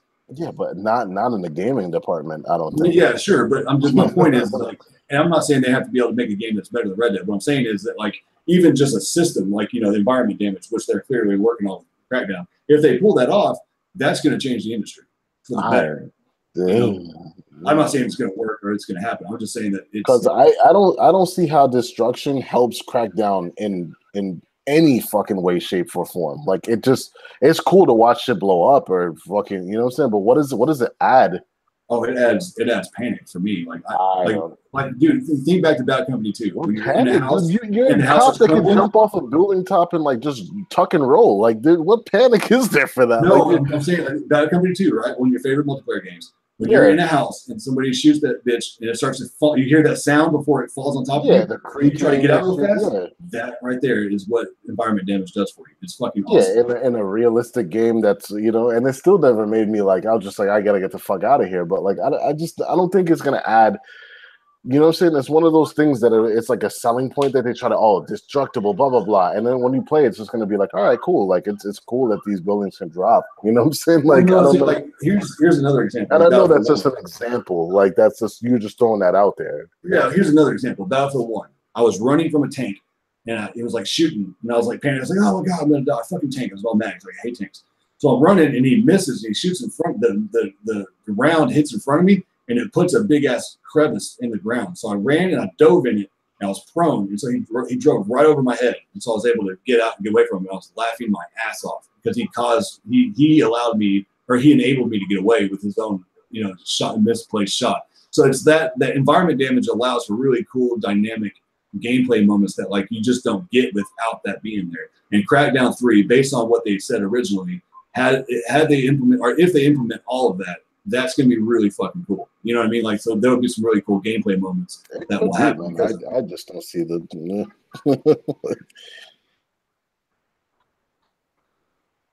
Yeah, no, people are like, they're all arguing with me about Microsoft not doing it. I'm not saying they're going to do it. I'm saying this is like in a dream world. If they wanted to compete, you know, the elite, that's what they'd have to implement. That's what they have to do. I'm not saying they are going to do it. I'm not saying I have faith in them doing it. I'm just pointing out what I think they could do to improve their status. That's all I'm saying. He saw Fado was talking about the crackdown footage that they showed when they had those like two drunk bitches like fucking demoing the game. Like once again, bro, like God, that game looked terrible. It's unfortunate because you're not always graced with like really good personalities. But the way they showed off God of War has been perfect because of Cory Barlog. That dude is such a good personality. Like you just enjoy it. For sure. The game you were talking about it, like he puts this level of charm in it that you just don't get very often. I feel the same way about the Days Gone guys. Like if you watch those dudes, like they actually have beer on tap in their studio. So like they're super funny, and when they're playing the game and talking about it, you really enjoy it, because it's you can see the passion about the project. That Battlefield joint was painful though, man. I was just like, whoa, like I'd rather see the creative director talk about the games, because then you'll feel their passion. Like, and unfortunately, not every developer has a personality to where you care for that, but thankfully, like you like with there's several games that were like that. I mean, anyway, like Biomutant, some stuff I watched on that, like the guys talking about that, like their passion, bleeds all over the project, and then you feel it too. You get excited for it. Or like Hellblade as an example, like those guys were so passionate about that project that you just couldn't help but be excited for it because of their passion. That's how it should be shown off, in my opinion. You shouldn't rely on fuckhead celebrities that don't give. They're not. They don't understand the culture. It's blatantly obvious. They need to stop doing that. They need to stop doing that. Or like get like a. If it were me, I'd find like content creators on YouTube or Twitch or whatever, and not super big ones where they've like established this weird fake character, but like find smaller ones, not like my level small, but like mid level, that are truly passionate about that franchise, and bring them on to talk about it. Give them the inside scoop. And let them be all excited and tell their fans. That to me would be a better way of showcasing the game, as opposed to like some high-paid celebrity that doesn't give two shits about the actual title. They need to stop that shit. Or like have Terry Crews on everything. Terry Crews is always awesome. Terry Crews is terrible. What? It's fucking terrible, son. Like that Crackdown commercial that he did, I was like, that shit is terrible. Oh no, I'm not. I don't mean like that. I mean like where he's actually like he's talking about the game and on stage. He's fucking hilarious. He'll just start doing his little dancing. I'm fucking buying it. I love that guy. He's awesome. Oh yeah, man, I don't. I have no idea what to think about this E3 though. Like I'm really just. I'm so excited just to see gameplay on like 4 titles. Oh man, I'm so ready. Just for that one. I want to see some new shit though. I'm not even gonna lie. Like E3 is a place where we see new shit. No, last year. No, stop it. Yes, no, nigga, you stop it. What the fuck are you talking? I want everybody to remember this. When they show Last of Us footage, this motherfucker's gonna lose his mind, and it's all that's gonna matter. It's all we're gonna talk about. My mind for sure. But here's the thing about it. If they're talking about the same thing that we saw the same games, or we knew about these games from last year, it's pretty much the same thing that they had the year before. We're getting gameplay on the best titles coming out for the rest of the generation. You can't come out with 3 E3s of the same shit, my nigga. But I'm sorry. The other ones were hype trailers. These are actual gameplay. That's what fucking matters. And it's gonna be dope to see it. But I still want to see some new titles. Period. Like I don't watch E3. They better have some titles. They don't have anybody else. They don't have anything else to put out there. They better have some new titles, sir. What studio? What Phantom studio do you expect them to pull out? Yo, they can pull something out their ass, bro. They fucking bought on Insomniac to do Spider-Man, right? Hey, do something else. Stop it. You're being very disrespectful right now. You're about to get blocked. You cannot. They're showing The Last of Us, Ghost of Tsushima, Death Stranding, and last year. Yes, but we didn't see on any of them. So last year. That's what fuck. Oh, that's all that matters. That's all. That's the only titles you're going to be buying anyway. Like, what does it matter? Like outside of like Persona 6 or Bloodborne 2, what the fuck do you care? 'Cause you ain't All buying right. nothing else anyway. You know what? I'll excuse the last year shit. Give me the same shit from last year, but gameplay if you have a new handheld. If you have a new handheld, my God, I'll excuse dude. everything else, dude. Dude, you this handheld thing. Yes. Oh my God. Why wouldn't Look, they I go want- into that I market, want you dude? to That's have your just handheld. dope. I want Look you to how have your well the handheld. Switch is selling right now. You know what I'm saying? The Vita did kind of flop, but they did sell 80 million PSPs and had success with that. You know what I'm saying? It's a different market now. Nintendo gets away because they're fucking weirdo Yeah, fan base. Nintendo, yeah, of course. Nah, but they didn't buy the Wii U. So wait, Garuda, if you don't stop it with this nonsense, look, what do you say? he's saying The Last of Us 2 will be SJW game. I am telling you right now, Yeah. I promise you, you don't have to worry about that. I promise you. That's all I'm going to say. And we're not going to have that blasphemy. You speak ill of that game again, you will be put on timeout. See, the thing about it though is like right now I don't even know what really is a SJW game. Like what is it? Because it's a very broad, like people are like, oh yeah, they put that chicken Battlefield, it's a SJW game. And I'm like, really? Like really? Like say that again? Just because of the chicken Battlefield or whatever, it's a SJW game now. And I'm just like, oh, okay. Yeah, I mean, I think they're yes. I think the way so if you don't include a female at all, you're just an SJW game now. Like yeah, I don't know where to draw the lines. Yeah, like it's really.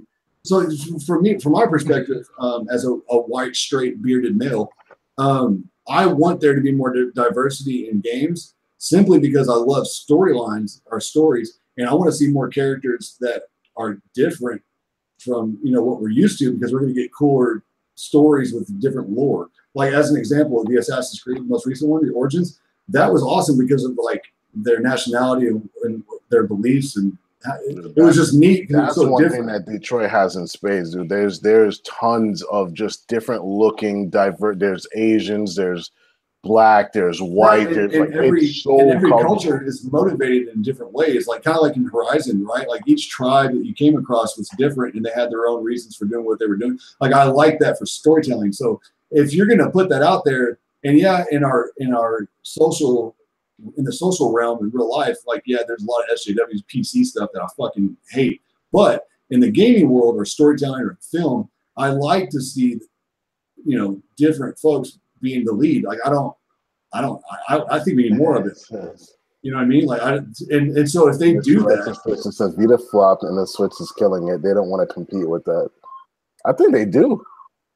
Honestly, here's the thing about it. Honestly, if they could create a PS4 that you could take with you on the go, and remember, the Switch is trying to get a lot of these newer games. A lot of these, they're just getting around to getting Wolfenstein, and they're trying to get all these new games on there, and it's not going to work out. If they could come out with a machine where you can actually play some crazy shit on the go, it could work for them.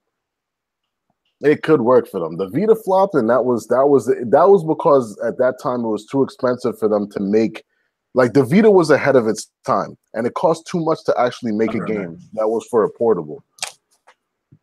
You know what I'm saying? But I think it could be successful, man. The PSP, no one thought it would have sold 80 million against the what was it, the DS or 3DS, the DS at the time. No one thought it was going to do that much, and it 80 million, man. You know what I'm saying? So they could do it again.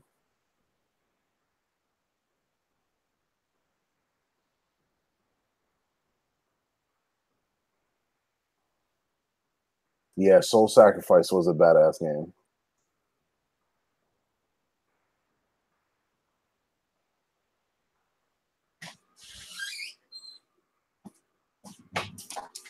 Yeah, I don't know, man. I don't know. I just want, like, Garuda, what for you makes a SJW game? Like what Sorry, what is I had to go get the water. Are you asking me a question? Yeah.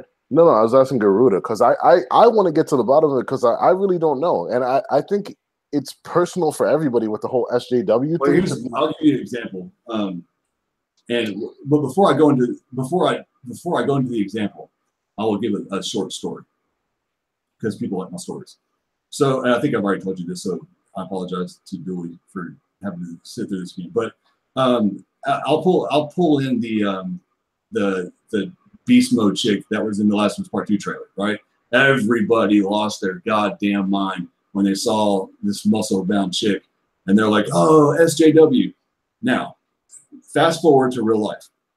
All right, so I'm in the gym, and I'm in the squat rack. Where the squat racks are, there's rubber flooring and like a wooden center area where you put your feet, depending on what exercise you're doing.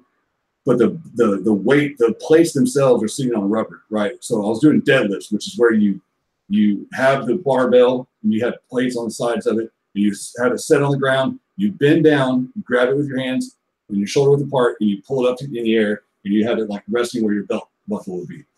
All right, so I was at the end of my back workout, and at this particular gym, the plates they have are rubber as well. So you have 45-pound plates that are rubber on top of rubber pads. So you can like drop the weight and it kind of bounces a little bit and it won't hurt the floor, right? That's the purpose behind it. So again, just to revisit. In light of everybody talking shit about the muscle chick in the Last of Us Part 2 trailer and making fun of it and saying that's SJW, and that shit's not realistic, right? And this is what happened like almost immediately after that whole thing aired. I was at the gym, and so I had 315 pounds on it. I was at the end of my back workout. And I hadn't, since I hadn't, I just started working out again. And so I'm more of like a 12-year-old vegetarian. I don't have all my strength. I'm still skinny. I'm trying to get into things. So 315 was extremely heavy at the time. And that was my first time trying it in like 3 years. So I bent down, and again, I've already done my back workout, so I'm pretty worn out. So I bent down, I grab the weight, I yank it up, and I try to lock it out. So whenever you get the bar to about your belt or your belt area, you kind of pull your shoulders back, kind of arch a little bit to lock the weight out, right? So before I had the chance to lock the weight, my hands were like, and we're done. And so like I just completely dropped the bar. So boom, boom, boom, boom, makes all this noise. And I was like, oh, I'm worn out. I ain't trying to do that again.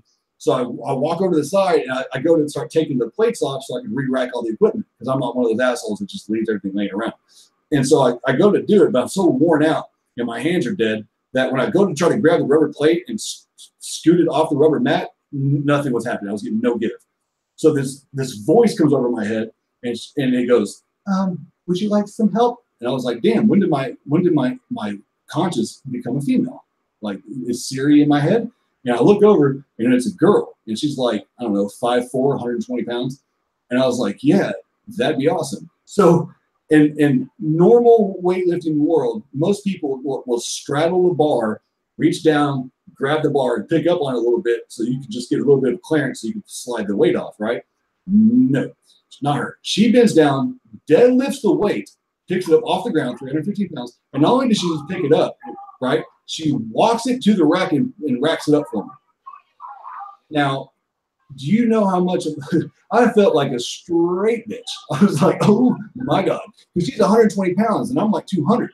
Not back then I wasn't, but still, like, so beast ass women are in real life. So I need everybody to quit saying just because some chick has muscles in the game makes it SJW. You get the fuck out of here with all that. That shit is real in real life, and I got clowned by them. Almost every day when I'm in the gym, I'm getting outclassed by women every day, and I'm not ashamed to say it.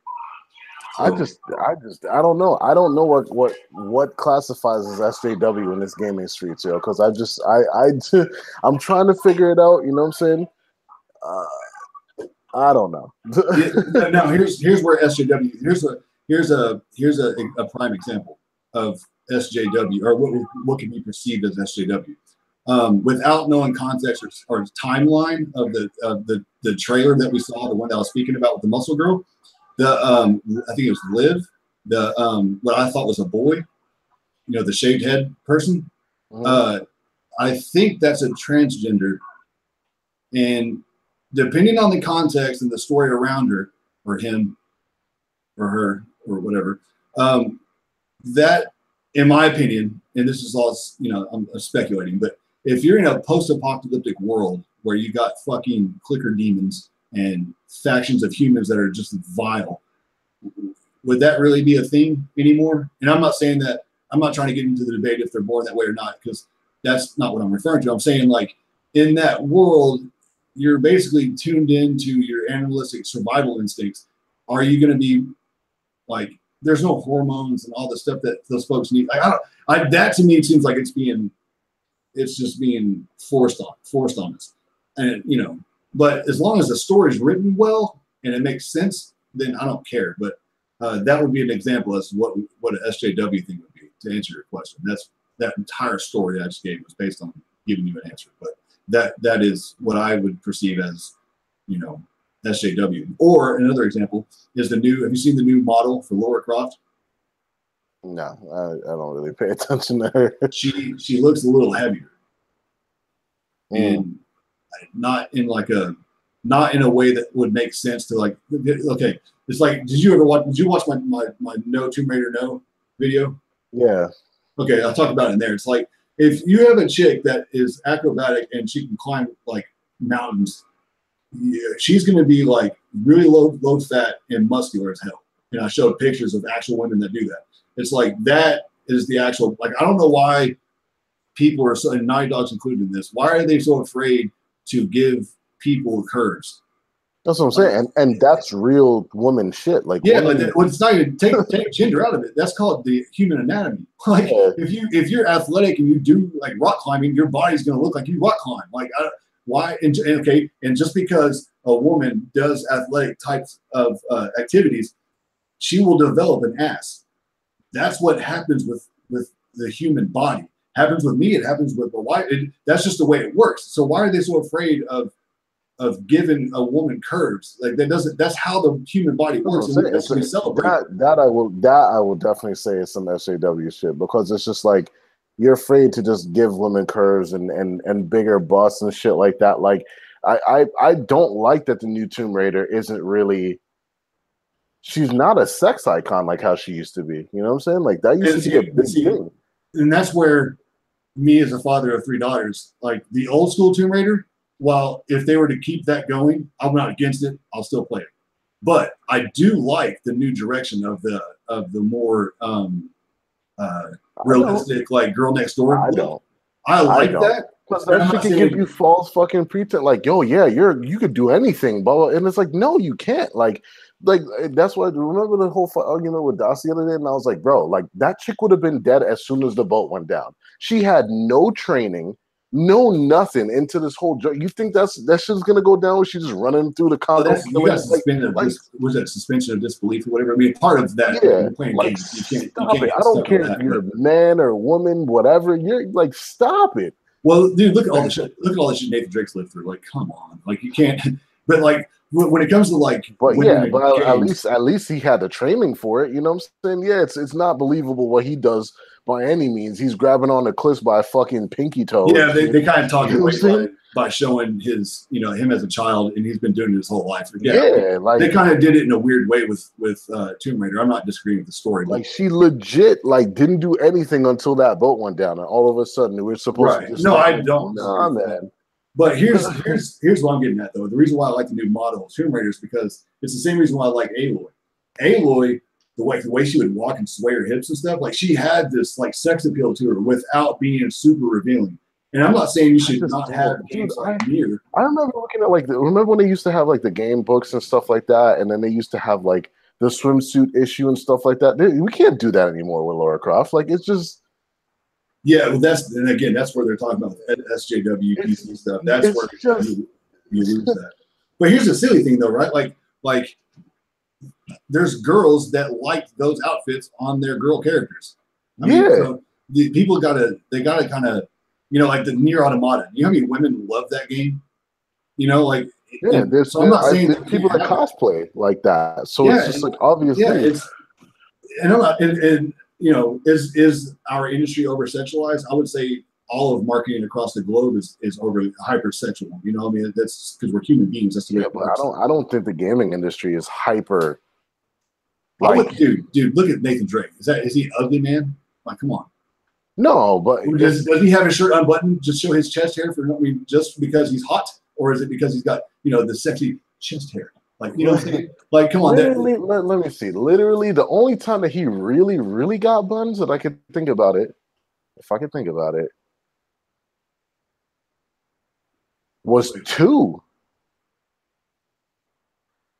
when he had, remember when he had Chloe on him and stuff like that, and she was like, "Nah, forget about the other chick," and she was in the bed with him and stuff like that. Other Yeah. than that, it's all been like little kisses, and it hasn't been super.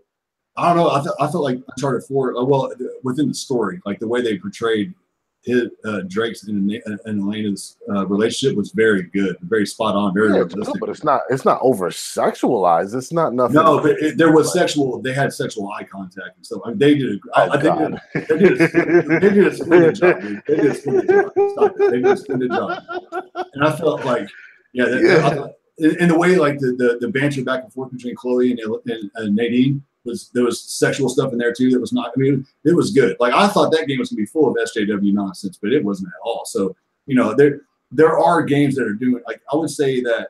But that's what I'm saying. Like, you look at God of War. They took out the sex stuff out of God of War. That's not there anymore. Like, it's not hyper.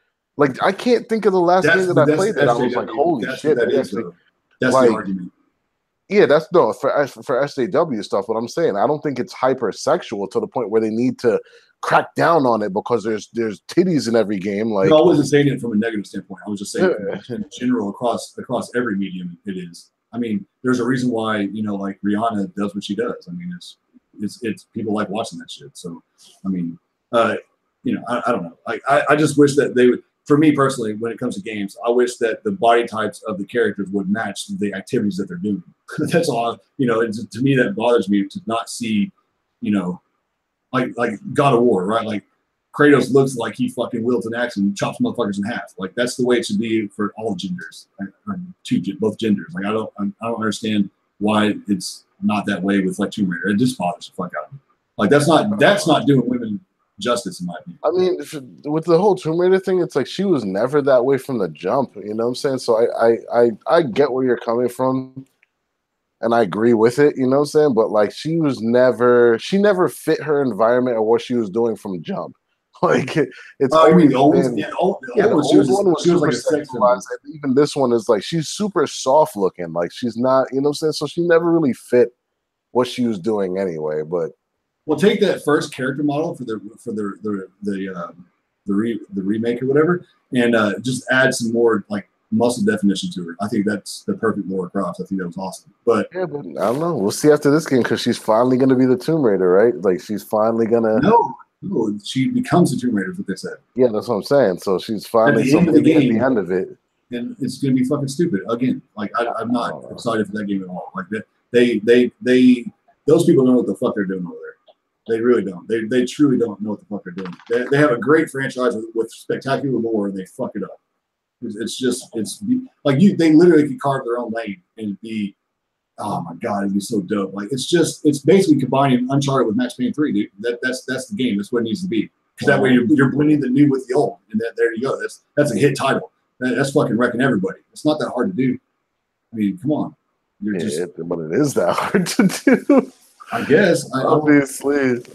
Golly, man, that game would be amazing. Oh, it'd be so fucking good. I guess it's sick if I could do like the acrobatic stuff, like all the crazy flips and stuff. Like as stupid as that was, it was so sick to just be able to like, yeah, man. Like, you know what? Think about like doing a dive roll and like shooting off an arrow. Yeah, they can make it so badass. Like and yeah, it'd be a little unrealistic, and they're trying to ground it in realism, but you can write that in there. I mean, it's all in how you implement it. It can be done. You can make it look realistic. It'd be freaking awesome. Like Max Payne. Like, yeah, it was a little far fetched, but it still was grounded in realism. So like, it's just the same concept, Like, just do that. Everybody would love it. Yeah, people like my Tomb Raider video. This because I did a cartwheel and I fell.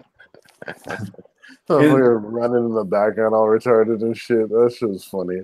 And like, sex scenes in games, that's always been disputed. But like, I didn't get that far in Witcher, but I feel like The Witcher did a pretty good job of it. And they did a good job with it in or not. It could have been better, but it was Mass Effect. I think did it pretty tastefully. I don't know, man. It's super hypersensitive people got to get there's hypersensitivity with Yeah, like it's come got to on. calm down. People And I'm need to not calm saying down. we have to be like manly men about everything, but like we don't need to get upset about like a boob being a little bit bigger. You know what I'm saying? Like It's like yeah, that's insane. I don't get it. I do not get it. Why people are get so butthurt. It's like, dude, go look at the cosplay scene. Like, Yeah, that's what I'm saying. Yeah. it's ridiculous. Like, Those women wear like the skimpiest of outfits for their characters because they like the character. They like how they look. Like that's the whole point. So it's like they can do that, but yeah, you know, in games we're putting on like it's oh man. Kratos has got a loincloth on. Like, but you don't see anybody losing their mind over that. Like that, it's just you know what's crazy? Fucking Atreus' belt is his loincloth, yo. Yeah, isn't that dope? I just noticed that the other day. I was like, what? Yeah, that's super cool. You got anything else for us to talk about? Or we're gonna wrap this up. Somebody got something they want to talk about. Does anybody got anything you would like to hear us share our thoughts on? We could just talk about how dope the weekend is. Start and end it. Oh no, man! E3 this year, E3. I have no idea what to look forward to. I really don't. I'm honestly looking forward to freaking Pokemon, man. Like, I want to see what they're gonna do with this red and blue thing. Even though I think it's a stupid cash grab, and they're just gonna run with it, and motherfuckers are gonna buy it anyway. You know what I'm saying? like. Instead of utilizing the Switch to its fullest, they're gonna just let's do red and blue again, and that's like, I mean, as much as I spent so much time on that game as a kid, dude, like so much friggin' time. But that's when I really started falling off with Nintendo because after beating the game and spending so much time collecting all of them, and like all they did was give me a certificate at the end of the game, like, oh, yeah, here's a certificate for getting all the things. End of the game. I was like, what? That's kind of what happened with you with Persona, I think. Well, Persona? What do you mean? After you beat that, your whole gaming hype, like. Oh yeah. No, Persona is just on a different level, dude. Like it's just, I can't even. You haven't been the same since you played that. Yeah, like it's just, yeah, yo. I don't even know, man. Where's my buddy at? He's gone. Persona stole him. Yeah, there's like game of the year, game of the generation, game of this and that, and then there's like, you know what I'm saying? I rate those games the way how I do, but then Persona is just like it's on its own level with me. You know what I'm saying? It sits somewhere way up there with me, dude. It just I hope you really like Red Dead because you love the first one. I think it's gonna be really awesome. I think they got 1,000 people working on it, dude. Like it's gonna be awesome. It's gonna be a great game. Yeah, I hope so. I really do think it's gonna be really good. I don't know, because from what I've seen so far, I haven't really. I'm like super hyped to see John Marston. You know what I'm saying? That's cool. Well, no, here's what I was trying to tell you. All you have to focus on is look how beautiful it looks. Now put that beautiful skin on top of the original Red Dead. How do you not love it? Even if it just matches. Here's the thing about it. When I look back at Red Dead, even though I did enjoy it and do so much, it's kind of hitting that open world thing with me that I just mentioned a little while ago, which is the repetitiveness of it. Like it's just repetitive. Oh, right. You know what I'm saying? And I'm tired of open world games being like that. Give me different things to do. Every mission should feel like I don't know how many missions it was like, oh, like you pull over and they try to rob your horse and shit like that, which is really cool because like I don't know if you noticed, but like if somebody robs your horse, if you whistle, the horse will kick them off. Like there's like all these little tips and tricks to the game that are like really cool, but like I don't know, man. That's where they've really expanded on the new one though. They've already talked about it. So I mean, that's what I'm saying. I have no doubt if it's going to be better than the first one. It's going to be a better game than the first one. Well, yeah, and the first one was like the freaking second one because I did play Red Dead Revolver and that game was freaking terrible. Yeah, well, no, I mean like as far as like the gameplay, I don't know. Yeah. The campaign will be like the gameplay will be somewhat like a whole lot better. That's for sure. I don't know. I hope so. Because from what I've seen, and it's not that it's not a gorgeous game, but it's just like, okay, this looks like more of the same. You know what I'm saying? So far, it looks prettier, it looks more polished and shit like that. But we'll see, man. I mean, I don't know what to think about it. I'm just not super excited, and I think that's a better way to go into it than being super excited for it and going in and being like, ah, damn, I hyped myself up too much, you know? Like, No, yeah, I think you're going into it with the right attitude. yeah, I have a feeling you're really going to enjoy it. yeah, I probably will. Because people kept saying God of War is going to be like the game of the year. And I'm like, Red Dead might, especially after watching or reading about what they said. I don't know, man. That Red Dead, and I'm not even a fan of the first Red Dead, so yeah, I have a feeling that thing's going to crush it. But then you got Spider-Man. Yeah. I don't know, dude. That game has the potential to be so fucking good. Yeah, I honestly think Spider-Man is going to do, and this is hard because like God of War sold what 5 million in like a month in or whatever. A month? That's ridiculous. So I don't know if it's, but like it's Spider-Man, man. You know they're gonna freaking pump that everywhere. You know they're gonna like. I really truly think part of the reason why God of War did so well is because of Corey. His personality sold the game. And I think it was a time frame too, though. There was nothing really out. They struck at a time where there was nothing really out to play. Other than that's true. But again, I still think I don't know. Like Spider-Man has that ability. If they show a video where you can fail while swinging, I mean, I'm already buying a day one anyway. But I'm just saying, like, they haven't answered that question every time I've asked. But dude, if you can do spider fails, oh my god, that'd be so fucking awesome. No, I don't think they're going to because like they already said that he won't take fall damage and shit like that.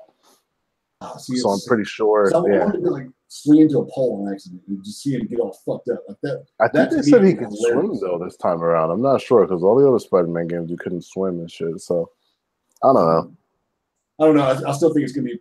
I mean, it's gonna be huge. Part of the gameplay that worries me is that it might feel too much like to me like the Batman games. I couldn't stand the combat. Nah, because how you traverse and get through the place is like kind of different than the Batman games, dude. Like I remember just playing the other like Spider-Man was on the PS2, and I would just go through the city and just. You know what I'm saying? Traversing the city would just be my joint. Like I wouldn't even play missions. It'd just be like turn it on and just like swing through the city and just have fun. If they implement like a trick system where like you can do like flips and like try to do like cool shit to like share with people like, hey, try to swing through this, do a sideways twirl, and then go into a flip. You know, if you can do that like a parkour kind of shit, that will be a game in itself. Like that will be the longevity of the game. Is like using the share button and showing people like the crazy shit you were able to pull off, and then people trying to outdo you. That will be dope if they've implemented the web swinging systems where it's that dynamic. That will be really freaking cool. Yeah. It appears like it's set up to be able to do that, but I don't know if it'll be to the level that I'm describing. But and if it is, that's going to be a hard game to beat, dude. Everybody's going to love that shit. The other part about it is like I'm ready to see it from the other side too, which is like a lot of people are just talking about the web slinging and everything else. I'm ready to play like as Peter Parker and see Miles Morales and see Mary Jane and like the other part of it fleshed out as much as the superhero side of Spider-Man is. You know what I'm saying? Because like that's what made Spider-Man popular in the first place is the fact that people could actually relate to him. When Spider-Man came out, it was at a time where all the other superheroes were just superheroes. Like you couldn't find them in their day-to-day. They already said that, and people were upset about it. They're like, "What? I don't want to play as Peter Parker." I was like, "What are you talking about? That just makes the Spider-Man moments better." Yeah, that's what I'm saying. Yeah. And like, you also get to play as Mary Jane too, which I think again people got mad about that. They let you play as Miles Morales. I'm going to lose it, dude, because I would think that would be like a hint towards the end kind of thing. I don't think I'll actually do that. I don't know. That would be sick. That would be cool though. What the Spider-Man I liked a lot was the future one. What was that one called? What, the 21, the blue one with the red shit? Yeah, that one was badass. It's kind of like the Batman Beyond character. I thought that was really cool too. And then they're gonna have all the different costumes have their own like specials and stuff like that. So they're going in, man. That game is gonna do numbers.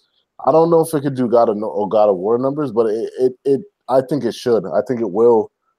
At this point, dude, I don't even know what would be. I don't know. God of War just like hit this mark. I don't even know if any game will be on top of it. Yeah, that's badass. Like I don't even know if Last of Us is gonna have that. I know it's crazy. It's crazy. I don't know what to do. Yeah, 5 I guess million, bro. we'll know if the gameplay comes out on E3 and it's as fucking dope as I think it's going to be. That might go. You might start seeing if the internet goes nuts after seeing the gameplay and everybody's like, "Oh my god, this is next level."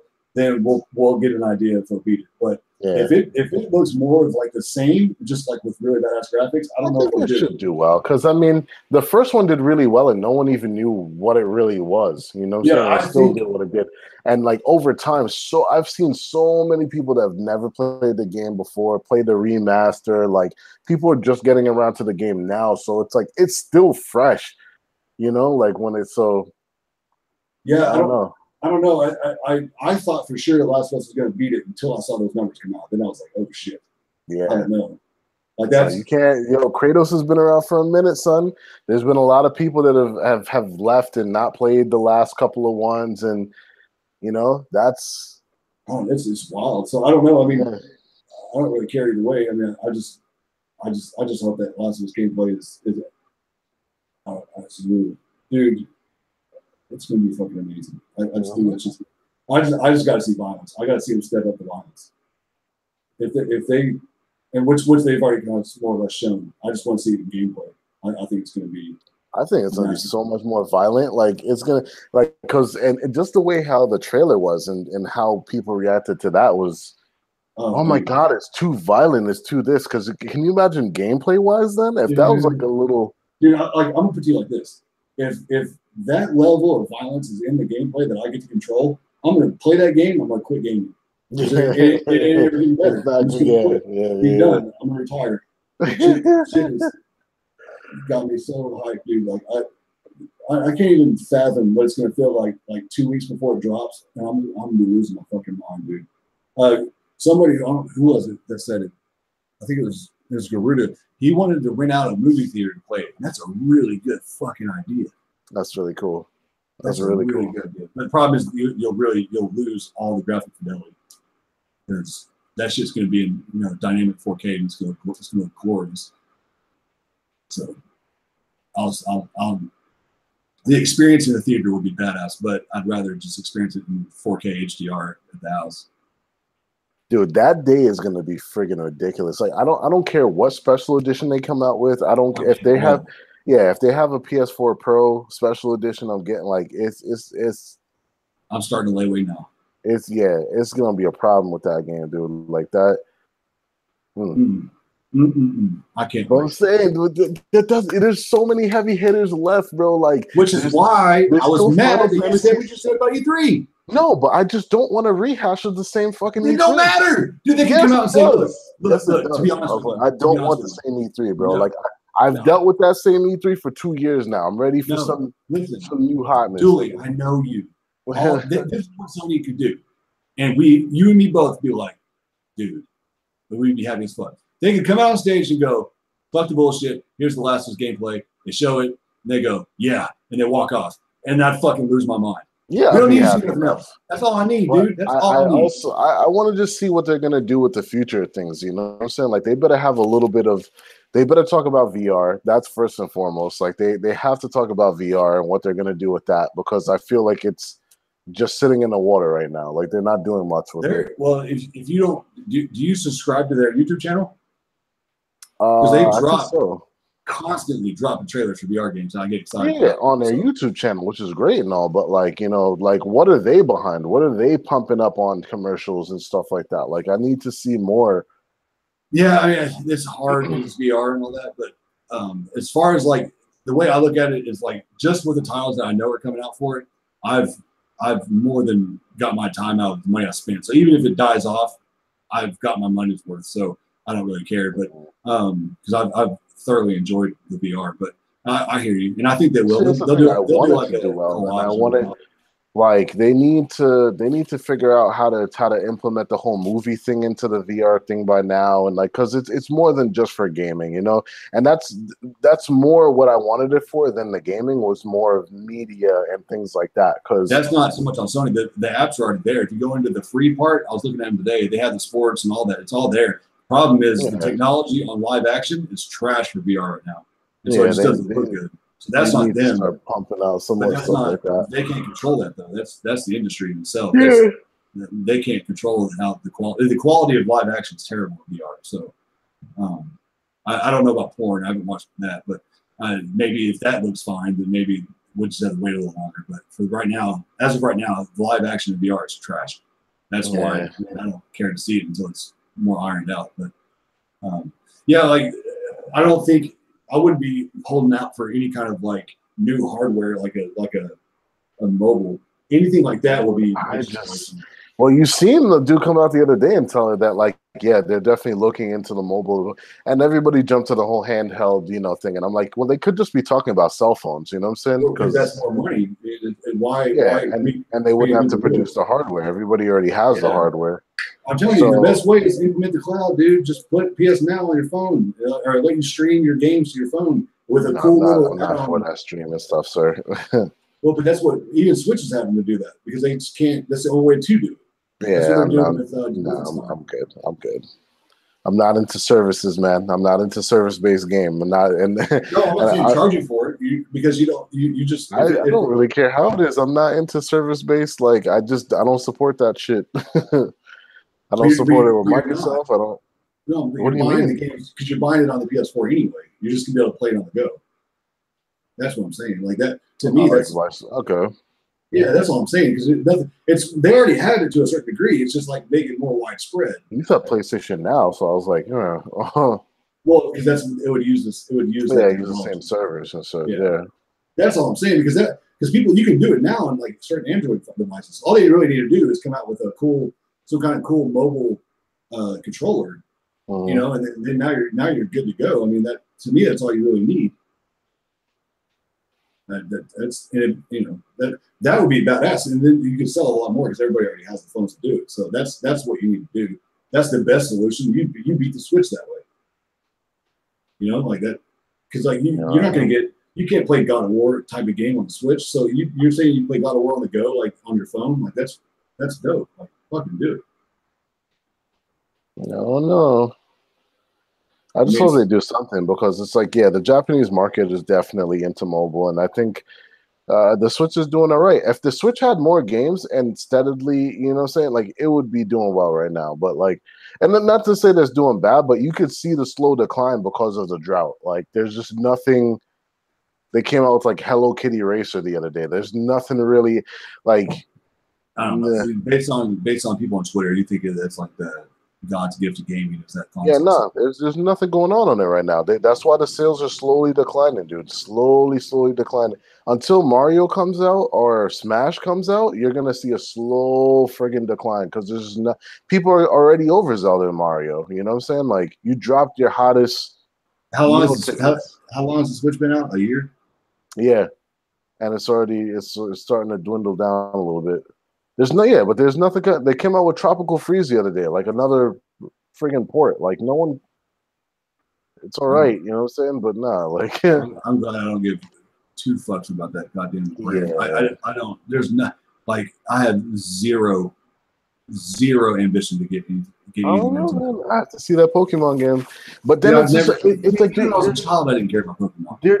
They're doing some craziness right now because it's like they have that new Pokemon Persona Q game, Persona Q2 coming out, and it's coming out on the Switch instead of the friggin' on the 3DS instead of the Switch. So it's like you're killing my motivation to actually get one. Like at that point, it's just like, all right, well. And I'm not going to pick up both of your friggin' platforms, so I don't understand why these 3DS games aren't making their way over to the Switch. Like, that doesn't make any friggin' sense. Is that stupid-ass Persona Dancing All Night game come out yet? No, in Japan it did. You're such a nerd. Dude, I can't wait for that game. I'm just worried about E3, but I'm so excited for Persona Dancing All Night. That's awesome. Stop, dude. You're just... It's a full story. It's all the music in the game, which is fucking phenomenal, smashed into one package. Look, that game stole my money. Like I will not play that game simply because it ruined. I was gone when Persona came out, man. We can't both be that way. Yeah. If I play it and fall in love with it, and we both are hyped for a dancing game, there's going to be a shift in the world. Like something's going to go wrong. It's awesome. I don't know. We can't have that. That's weird. And then if I got into Pokemon like that, the world would stop spinning. Yeah, I don't know about that. Like, it killed all my hype for it because I'm like, I'm ready. Like, yo, there's gonna be a Pokemon game that you could put on a big screen and all this, and then it's like, oh, it's a remake of Red and Blue, supposedly. Like, if that's the truth, that's just that game has horrible story. There's no story to it. Like, you literally beat Team Rocket and then go to a thing and get a certificate. Well, so me being ignorant to Pokemon, am I correct in thinking that you take the concept of or the world, if you will, of Breath of the Wild, and you make that a Pokemon game, so it's like an open world? Is that like an RPG? That's what you want, right? Yeah, Like, with that graphics and stuff, that graphic fidelity, that's what you want, right? Yeah, like, you know what I'm saying? That would be sick. And then, like, you know, you could go out and do like kind of like an MMO type thing, or like World of Warcraft, where you could meet up with people, go to certain regions where they have like really high level stuff that you can't go by yourself. But maybe if you bought a few people, like, it could be freaking epic. And they're just new hardware, all this stuff, and they're gonna give you a remake of Pokemon Red and Blue. Like, what? Like, come on, bro. Come on, It's dude. because they know they can do it. Because they know they can. They could just fucking feed it the nostalgia bullshit, and motherfuckers are gonna buy it. Yeah, it's like I'm not okay with that. You know, like no. There's nothing. That was the day I kind of stopped messing with Nintendo, bro, because I was like, I played that game for so long and put so much time in it for a friggin' certificate. Like, I can't even go back and fight the people that I've already fought before. Like, so I can't even level up anymore. Like, it's just, Dude, I went to this. We were at Target, and they had the Switch on display. And I had my kids with me. And we rolled over to it. They had Mario Kart, so we started playing it. And Ash was like, my wife was like, "Holy God, I want this right now. We need to buy this." And I looked over just to look over and to see how much Mario and Zelda was. And I saw that Mario was still the same price, which you could argue like whatever. But Zelda, the launch title, full was price. still $60. And I said, no, we're not doing this. Because if there was a normal company, that game should be like what, 40 now? Like, what are they doing over there? Like that game is legit. Like, how many gigs are Nintendo games still? Like 10 to 14 gigs or something like that. You compare that to what the other consoles are doing at like 40, 50 gigabytes for some games, and you're just like, yeah, you're not, yeah. Like, I would like to try Zelda. I know I love Mario Kart. There's no doubt about it. But there's just nothing really. If they showed like a Star Fox 64-esque game, just wait a bit. Because from what I heard, they're going to come out with a SKU with just like, if you're not going to hook it up to the TV, it's just the friggin' handheld. So it wouldn't come with a dock or anything like that. So I don't know. Yeah, but that wouldn't do good for me because the whole concept would be buying the Switch and 4 fucking controllers. Keep that in mind because we'd all play it together. Like, that's not that's a big ass purchase for one game. I ain't doing it. And now are expensive, man. We got VR kart and stuff now. It's like, if I want to play a karting game, just play it on the PlayStation. Like, you know, it's not as good, but at least it's something. You know, I don't know. There's no point. I will never own. I should say never, but I will most likely never own a Nintendo product again. They just don't bring the games that speak to me. Yeah. The thing about it is, like, they just, if you're into stories, Nintendo doesn't do stories, you know what I'm saying? They do great, fun gameplay. I'll tell you that much. Like, they're the gameplay very tight controls and stuff like that. But it's just like, if I don't care about anything that's going on in the world, like with story, it doesn't do anything for me. So it's that, and it's having like you know, like The Last Guardian doesn't have violence, but for the most part, like, what I really get hyped for is violence, and they ain't gonna ever have. You know what I'm saying? Like, I guess Bayonetta might have violence. I don't know, but that game was terrible. God damn, it's my most terrible loved game though. Like, I love that game, but it's freaking terrible. Like, The Last Guardian. Yeah. We will not have this blasphemy on my show. No, it's a terrible game. Let's be honest, dude. I love that game. You did not have fun playing that game. Stop. I got really, really mad at one part where I had to carry that stupid barrel up the fucking. Yeah, and then you throw it, and then God. You just make it to the top, and then all of a sudden it's that bitch rolls ever so slowly all the way back down. Yeah, no, I'm good, son. But aside from that, the entire experience was No, Trico phenomenal. is as AI and everything is wonderful. The world, I even like the graphics of the game and like the lore of the world and everything. But when it came down to the friggin' puzzles, they were just I tedious thought that and I liked the puzzles because they weren't dumb. really puzzles. I thought that was cool. I don't know. I really No, enjoyed it, but they're friggin' terrible. no, they're not. Stop. You're The being puzzles very, were very, horrible, very, son. very The disrespectful. puzzles were horrible, son. I'm sorry. You're I'm playing sorry. Cyber Call of Duty. Golly. Why do people keep like, oh, I really hope they show Resistance? It's like, do you not know who made that game? Like, they're not going to show Resistance. Would you stop? Like, people, Yeah, but doesn't Sony still owns it? They could give it to another dev or they're not somebody. going to do that. Like, that's not, no. Like, I don't know. people keep, like, another person was like, oh, I hope they show Siphon Filter. It's like, dude, that team is literally working on a game that hasn't come out yet. Like, what are you talking about? You're not going to get Siphon Filter. God, it's so annoying. People are so retarded because of that. It's like, God.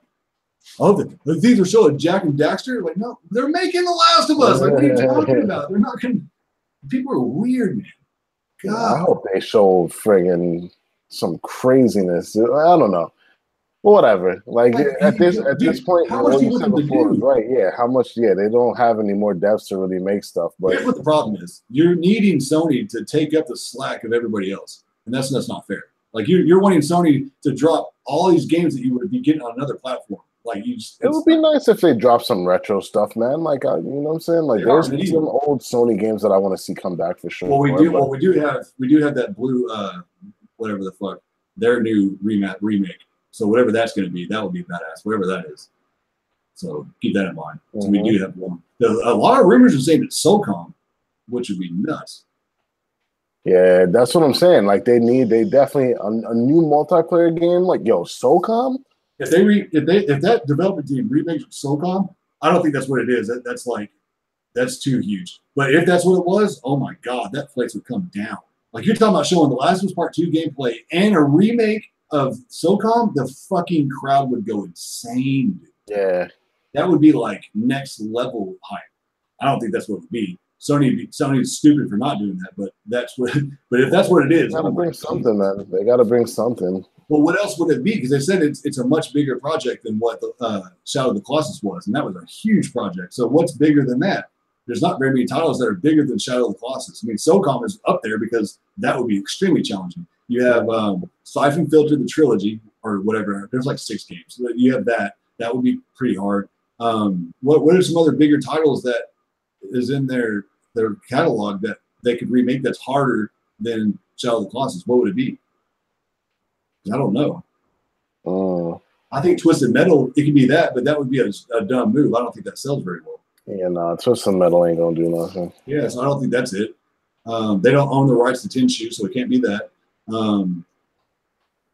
That's a third-party game. So what would it be? Like I can't think of older titles that are bigger than SOCOM or bigger than Shadow of the Colossus outside of SOCOM. What am I forgetting? I don't know. I wish they would make an RPG. What do you mean? Like a full blown, like a more in depth, like a full blown RPG, son. Like turn based and all that. Yeah. Stop it! I don't remember that. Yeah, you bugging. What team would do that? I have no idea. Like a Wild Arms or something. Like have you ever played Legends of Dragoon? No, I was hearing people talking about it. Dude, it's sick. It's sick. Like that. I guess it could be that. But is that a big game in scope? I don't Would that be harder to remake than Shadow of the Colossus? From a technical aspect, I don't think it would be because turn-based, which is lazy game making. Strategic. Yeah, you have to think about shit. So I don't think, from a technical aspect, I don't think that's it because it's not harder to do than. I don't know. Dude, it might be SOCOM, dude. That's fucking crazy. If they do that with today's features, like today's online lobbies and everything, it would be pretty nuts. You're talking about like modern graphics, like that shit. But see, here's the thing, though, right? Like people remember SOCOM as being this amazing thing, but against the likes of like Battlefield, I don't know if it competes anymore because it's just they. You know what I'm saying? Like you can't. I don't know if it would work. In theory, it's like that's awesome. But in reality, I don't know if that game is. Yeah, but I mean, how much would it cost to do a remake? It couldn't possibly like Well, polish it up but and that make it means all nice, new right, but lobbies and but stuff. you can't add environment damage. You're talking about like it's the same game. It's just going to look a lot better. Yeah, like So I don't same know if those assets. mechanics. Yeah, I don't know if the mechanics play well in today's world. I don't know how that works. I I don't don't know. know, man. So I don't know. I can't think of another game outside of SOCOM that's bigger than Shadow of the Colossus. Because Shadow of the It's like Colossus is 2 weeks. That's crazy, bro. Yeah, I don't know. I don't. We already. So my uncle and I work together. So we already told the boss. We're like, look here. E3 is going to be. You know, we'll be, just know that we're going to be watching some shit. So. Yeah, hoping not at fucking work that day. That's gonna be crazy. Well, Sony's is always at night anyway, so it doesn't really matter. Wait, which one is it? Sony's is at night. It's always at like Yeah, 6. yeah. Microsoft's is like 2 hours on Sunday, I think. I don't even know if I'll watch Microsoft, to be honest with you. This is gonna be like two. Like they said they haven't really got down the time. They're saying it was like 2 hours before, and now they're switching it up and saying they don't have a time. So I don't know. Oh, they're already backpedaling. I'm not holding back. Yeah, something. Shocker. I don't know. We're not holding back on the greatest lineup ever. We'll see. Whatever, dude. Like that's just a fail company to me. It's just fail constantly. Fail. Yeah, 2 hours of Crackdown 3 and Minecraft. Oh, Jesus Christ. I would punch my computer screen. Yeah, I mean Minecraft too. I don't know if that's.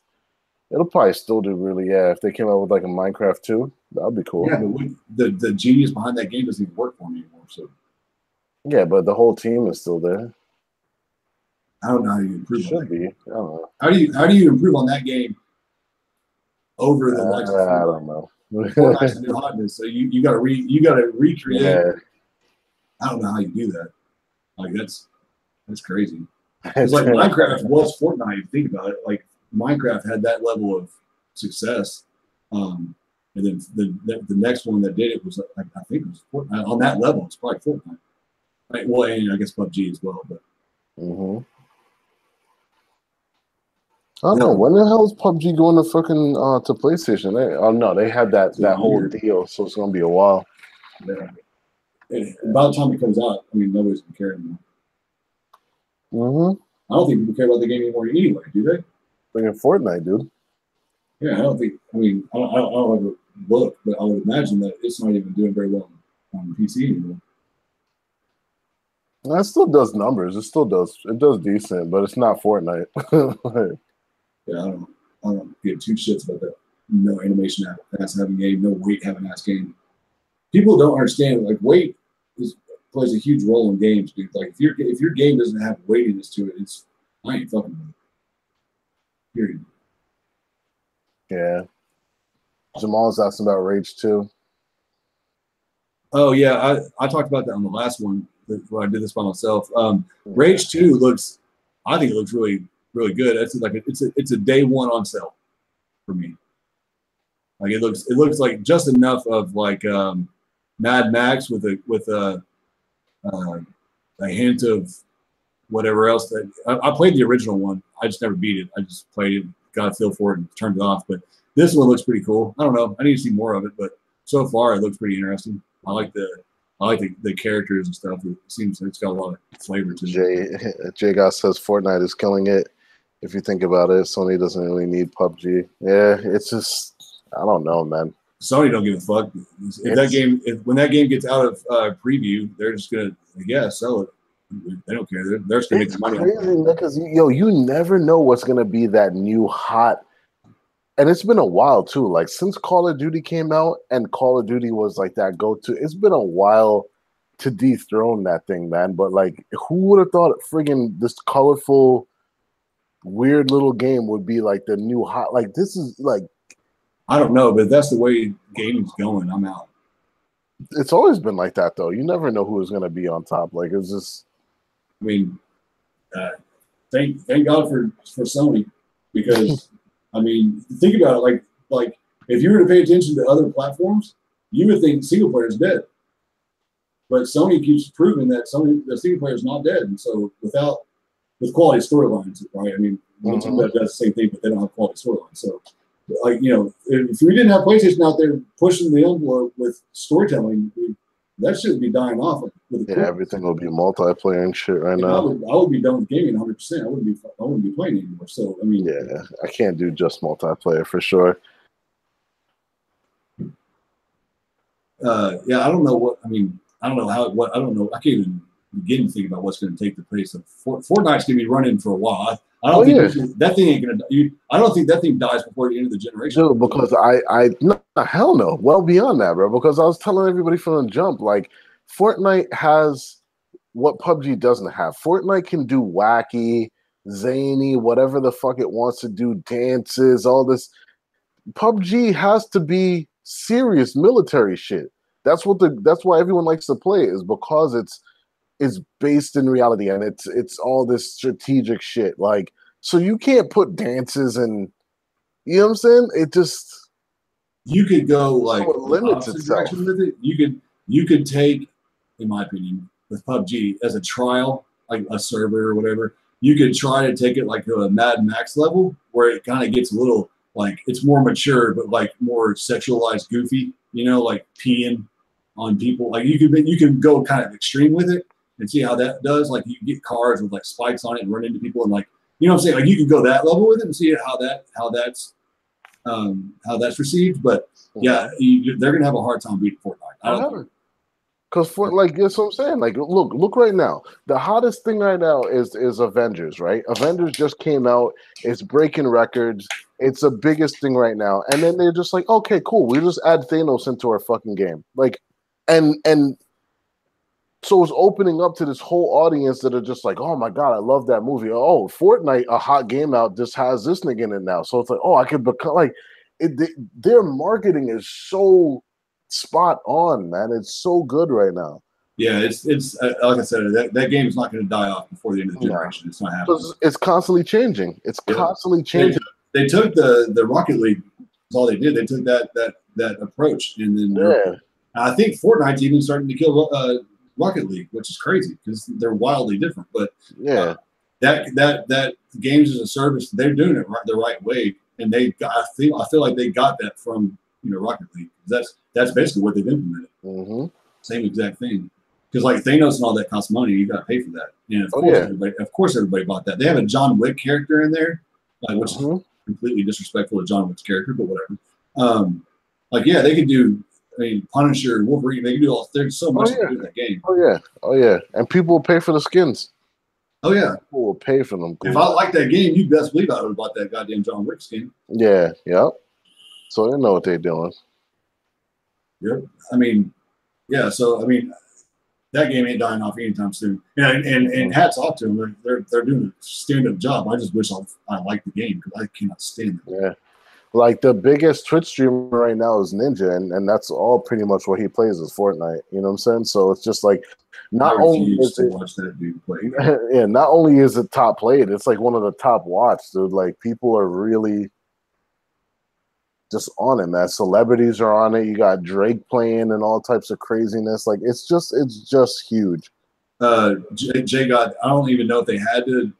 The way they negotiated Thanos, I guarantee you, all they did was say, "Hey, let us make a Thanos, and we'll send you a portion of the proceeds." And Marvel's like, "Yeah, go ahead," because it's free money. I guarantee you that's how it went. And they only have it for a certain amount of time too, so it's like.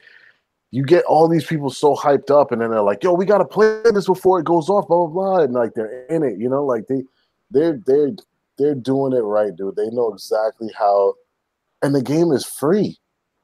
Yep. You know what I'm saying? You can see why Microsoft would want to be like, "Oh, fuck, making a story if we could do that." You know what I'm saying? Like, you can't do that. You can't predict when something's going to be fired. You just can't do that. And if you try to chase that, you're going to fail every time. But that's what everybody would like to do right now. Let's just create a game that just runs multiplayer and that's it. Like, I mean, if you look at like what's that game that Fatal played, that free to play Dark Souls type game? Let It Die. Yeah, that game. It's awesome. Right, like you had, and they were kind of taking the same concept, right? So like, but that game didn't take off. It didn't hit. But there's a lot of it did decent. It did decent number wise. They shut that studio down almost immediately after though. No, they didn't. Yeah, they did. No, they didn't. That studio's gone. I promise you.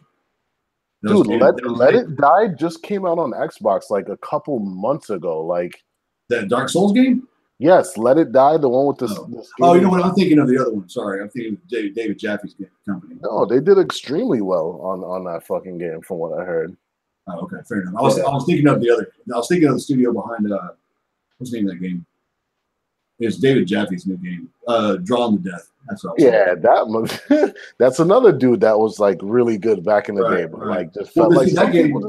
But see, that game had the same concept too. It just didn't take off. But I mean, it could have. There's a chance it was an arena Twitch shooter that people claim they wanted, and then it comes out and it's got this weird art style. But you know, that game could have been another one. But you can't chase that, dude. You're going to fail almost every time. So yeah. Which is to a certain point has got to get really scary because you have like Rockstar, right? Like they're the pinnacle of game development, and all most of their games really well received. To maintain that level of greatness has got to be the worst feeling in the world. Hell no, not when you have the money to do it. Like I said, they probably invest more money into their game than anybody. Like not even. It's not about that though. It's about fresh ideas. Like how. You know what I'm saying? Like, but that's Nick. If you have the money to hire fucking 1,000 people instead of 100 people, you're gonna come out with some fresh ideas out of those fucking 1,000 people, and then you have the time to be like, you work on this. You make blades of grass that move this and this way, and that's all you do, motherfucker. And then you make fucking AI. Yeah, I get that. You know what I'm saying? It's kind of like The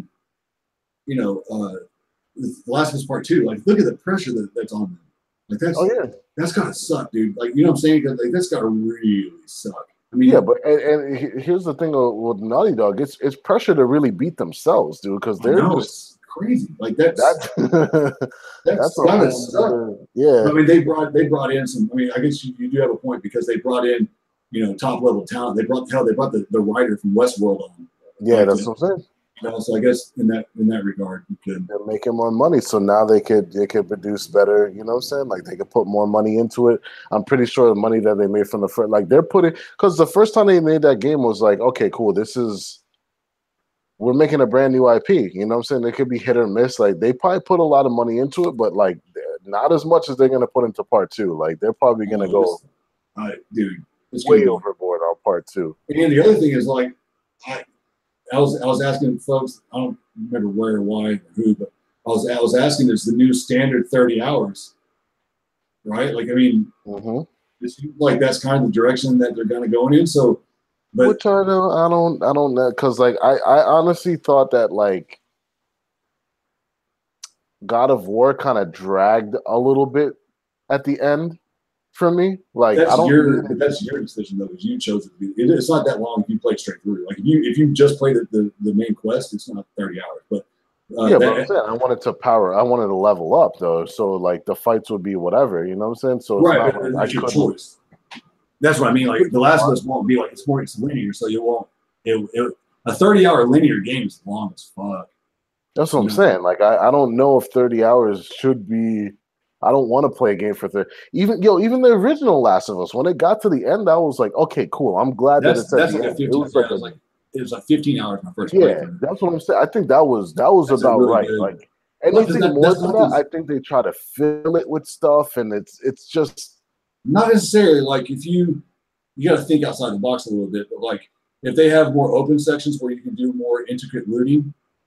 And like you're taking in more of the scenery and stuff, it could really, it'll drag it out, and you could say that's filler. But like I liked that aspect about Dying Light was that the looting was more intricate. So like you're going through all the cabinets, not just the ones that have like little buttons, right? And then like you're going through all the cars, like that kind of stuff. And then you're more involved with the scenery and stuff. Like what made Horizon so long was that I was taking it all in. And so if they're able to do that. That can make it a 30-hour game with it. Yeah, that was another one that started to drag on for too long. Oh, not for me, man. I don't want every ounce of that. The story in the beginning was garbage. Like, let's be honest. The story didn't pick up till like middle to end. Yeah, but I don't think for me, I won't argue with that. But I think for me, that was more than okay because I was taking the environment in. It was so much to look at in photo mode and all the stuff I was doing that like it didn't matter. And it was actually perfect. For me, that was perfect because I felt like the pacing of it was perfect for the way I played it. I do agree with what you're saying, but for me, it was a non-issue. I think they took too long to kind of dive into who she was and and I'm not taking anything away from the game. You know, I enjoyed it. I love the game for what it is, and it's beautiful. I like it more than God of War, but still. I still don't know how you think that. That's just insane. I really enjoyed it, dude. I really enjoyed that game, like thoroughly. And in the DLC, let's ask the chat, yo. If they had nobody would agree with me on that. Nobody. No, I think Garuda loved freaking Yeah, I don't know. I would be shocked if anybody agreed with me on that. Yeah, but Horizon is better to me than God of War. I have more fun with it. Yeah, I don't know, man. I don't know. I do like the Thunderjaw. The first time I fought it, and it got just obliterated, and then the first time I took it down, oh my god, it was so amazing. Like the first time you get that chick that disappears and throws fucking, and you just punch her, like I don't know, dude. Like there's God of War is just out of Horizon. Like I said to me, Horizon started to drag more towards the end, and I was like, yeah. I don't know. I really fucking enjoyed that game. God of War maintained the same level of I told you Garuda would have said that Horizon is better than God of War. Yeah, like I don't think story wise it messed with God of War. Like that, definitely not. I would say that God of War is a better game in the sense of like how deep it is with combat and stuff. But I still enjoyed Horizon more. I definitely didn't like Aloy as much as I did friggin' Atreus and Kratos. Like that's just my personal opinion. Like I did. I like Aloy she's a bit bland. She's a bit bland. Yeah, I think that voice actress is a little overhyped. I don't think she's all that great. Bland as shit, dude. Aloy is a character that like I loved her and whatever, but like it just Final Fantasy 11 is the best game. I've never played this. I don't know. Jacob, you haven't really played it. Final Fantasy 11. Was that one with the Arc system in it? He hasn't even played any games though. Like, he hasn't even played God of War. He hasn't played Bloodborne. He hasn't played, what does he know? I think that was the one with the Arc system in it. That was that weird one. Wait, he probably hasn't even played Persona 5, which is the game that he would love. Yeah, dude. Oh, the MMO one. Okay, the online one there. Make your own story. Yeah, dude. Persona is just. Whew. Oh, I got a question for you. I can't wait. What would be 2 worlds that you would combine to make a game? Case in point, I think it would be super dope if you could take Afro Samurai and put him in Star Wars as like a Jedi. Think about it. That'd be fucking awesome. So, what would be 2 worlds you'd like to collide? 2 game worlds that I'd like to combine. It didn't necessarily be game worlds, but yeah. I don't know, man. I think an Afro Samurai, like just the entire. I just love that game for the original so much and the show. Original, that part 2 was dookie though. Terrible. But the first one, like that, take that same fucking concept, but just throw it in the Star Wars universe with a lightsaber. Oh my god, that would be so fucking awesome. I can't think of anything right now. Oh. Yeah, that'd be dope. There's quite a bit. I mean, a lot of games that you could do some really cool stuff with. But I think we've been streaming for almost 3 hours. So yeah, man. It's time to wrap this up, like right now. Holla. All right, guys. I appreciate everybody watching.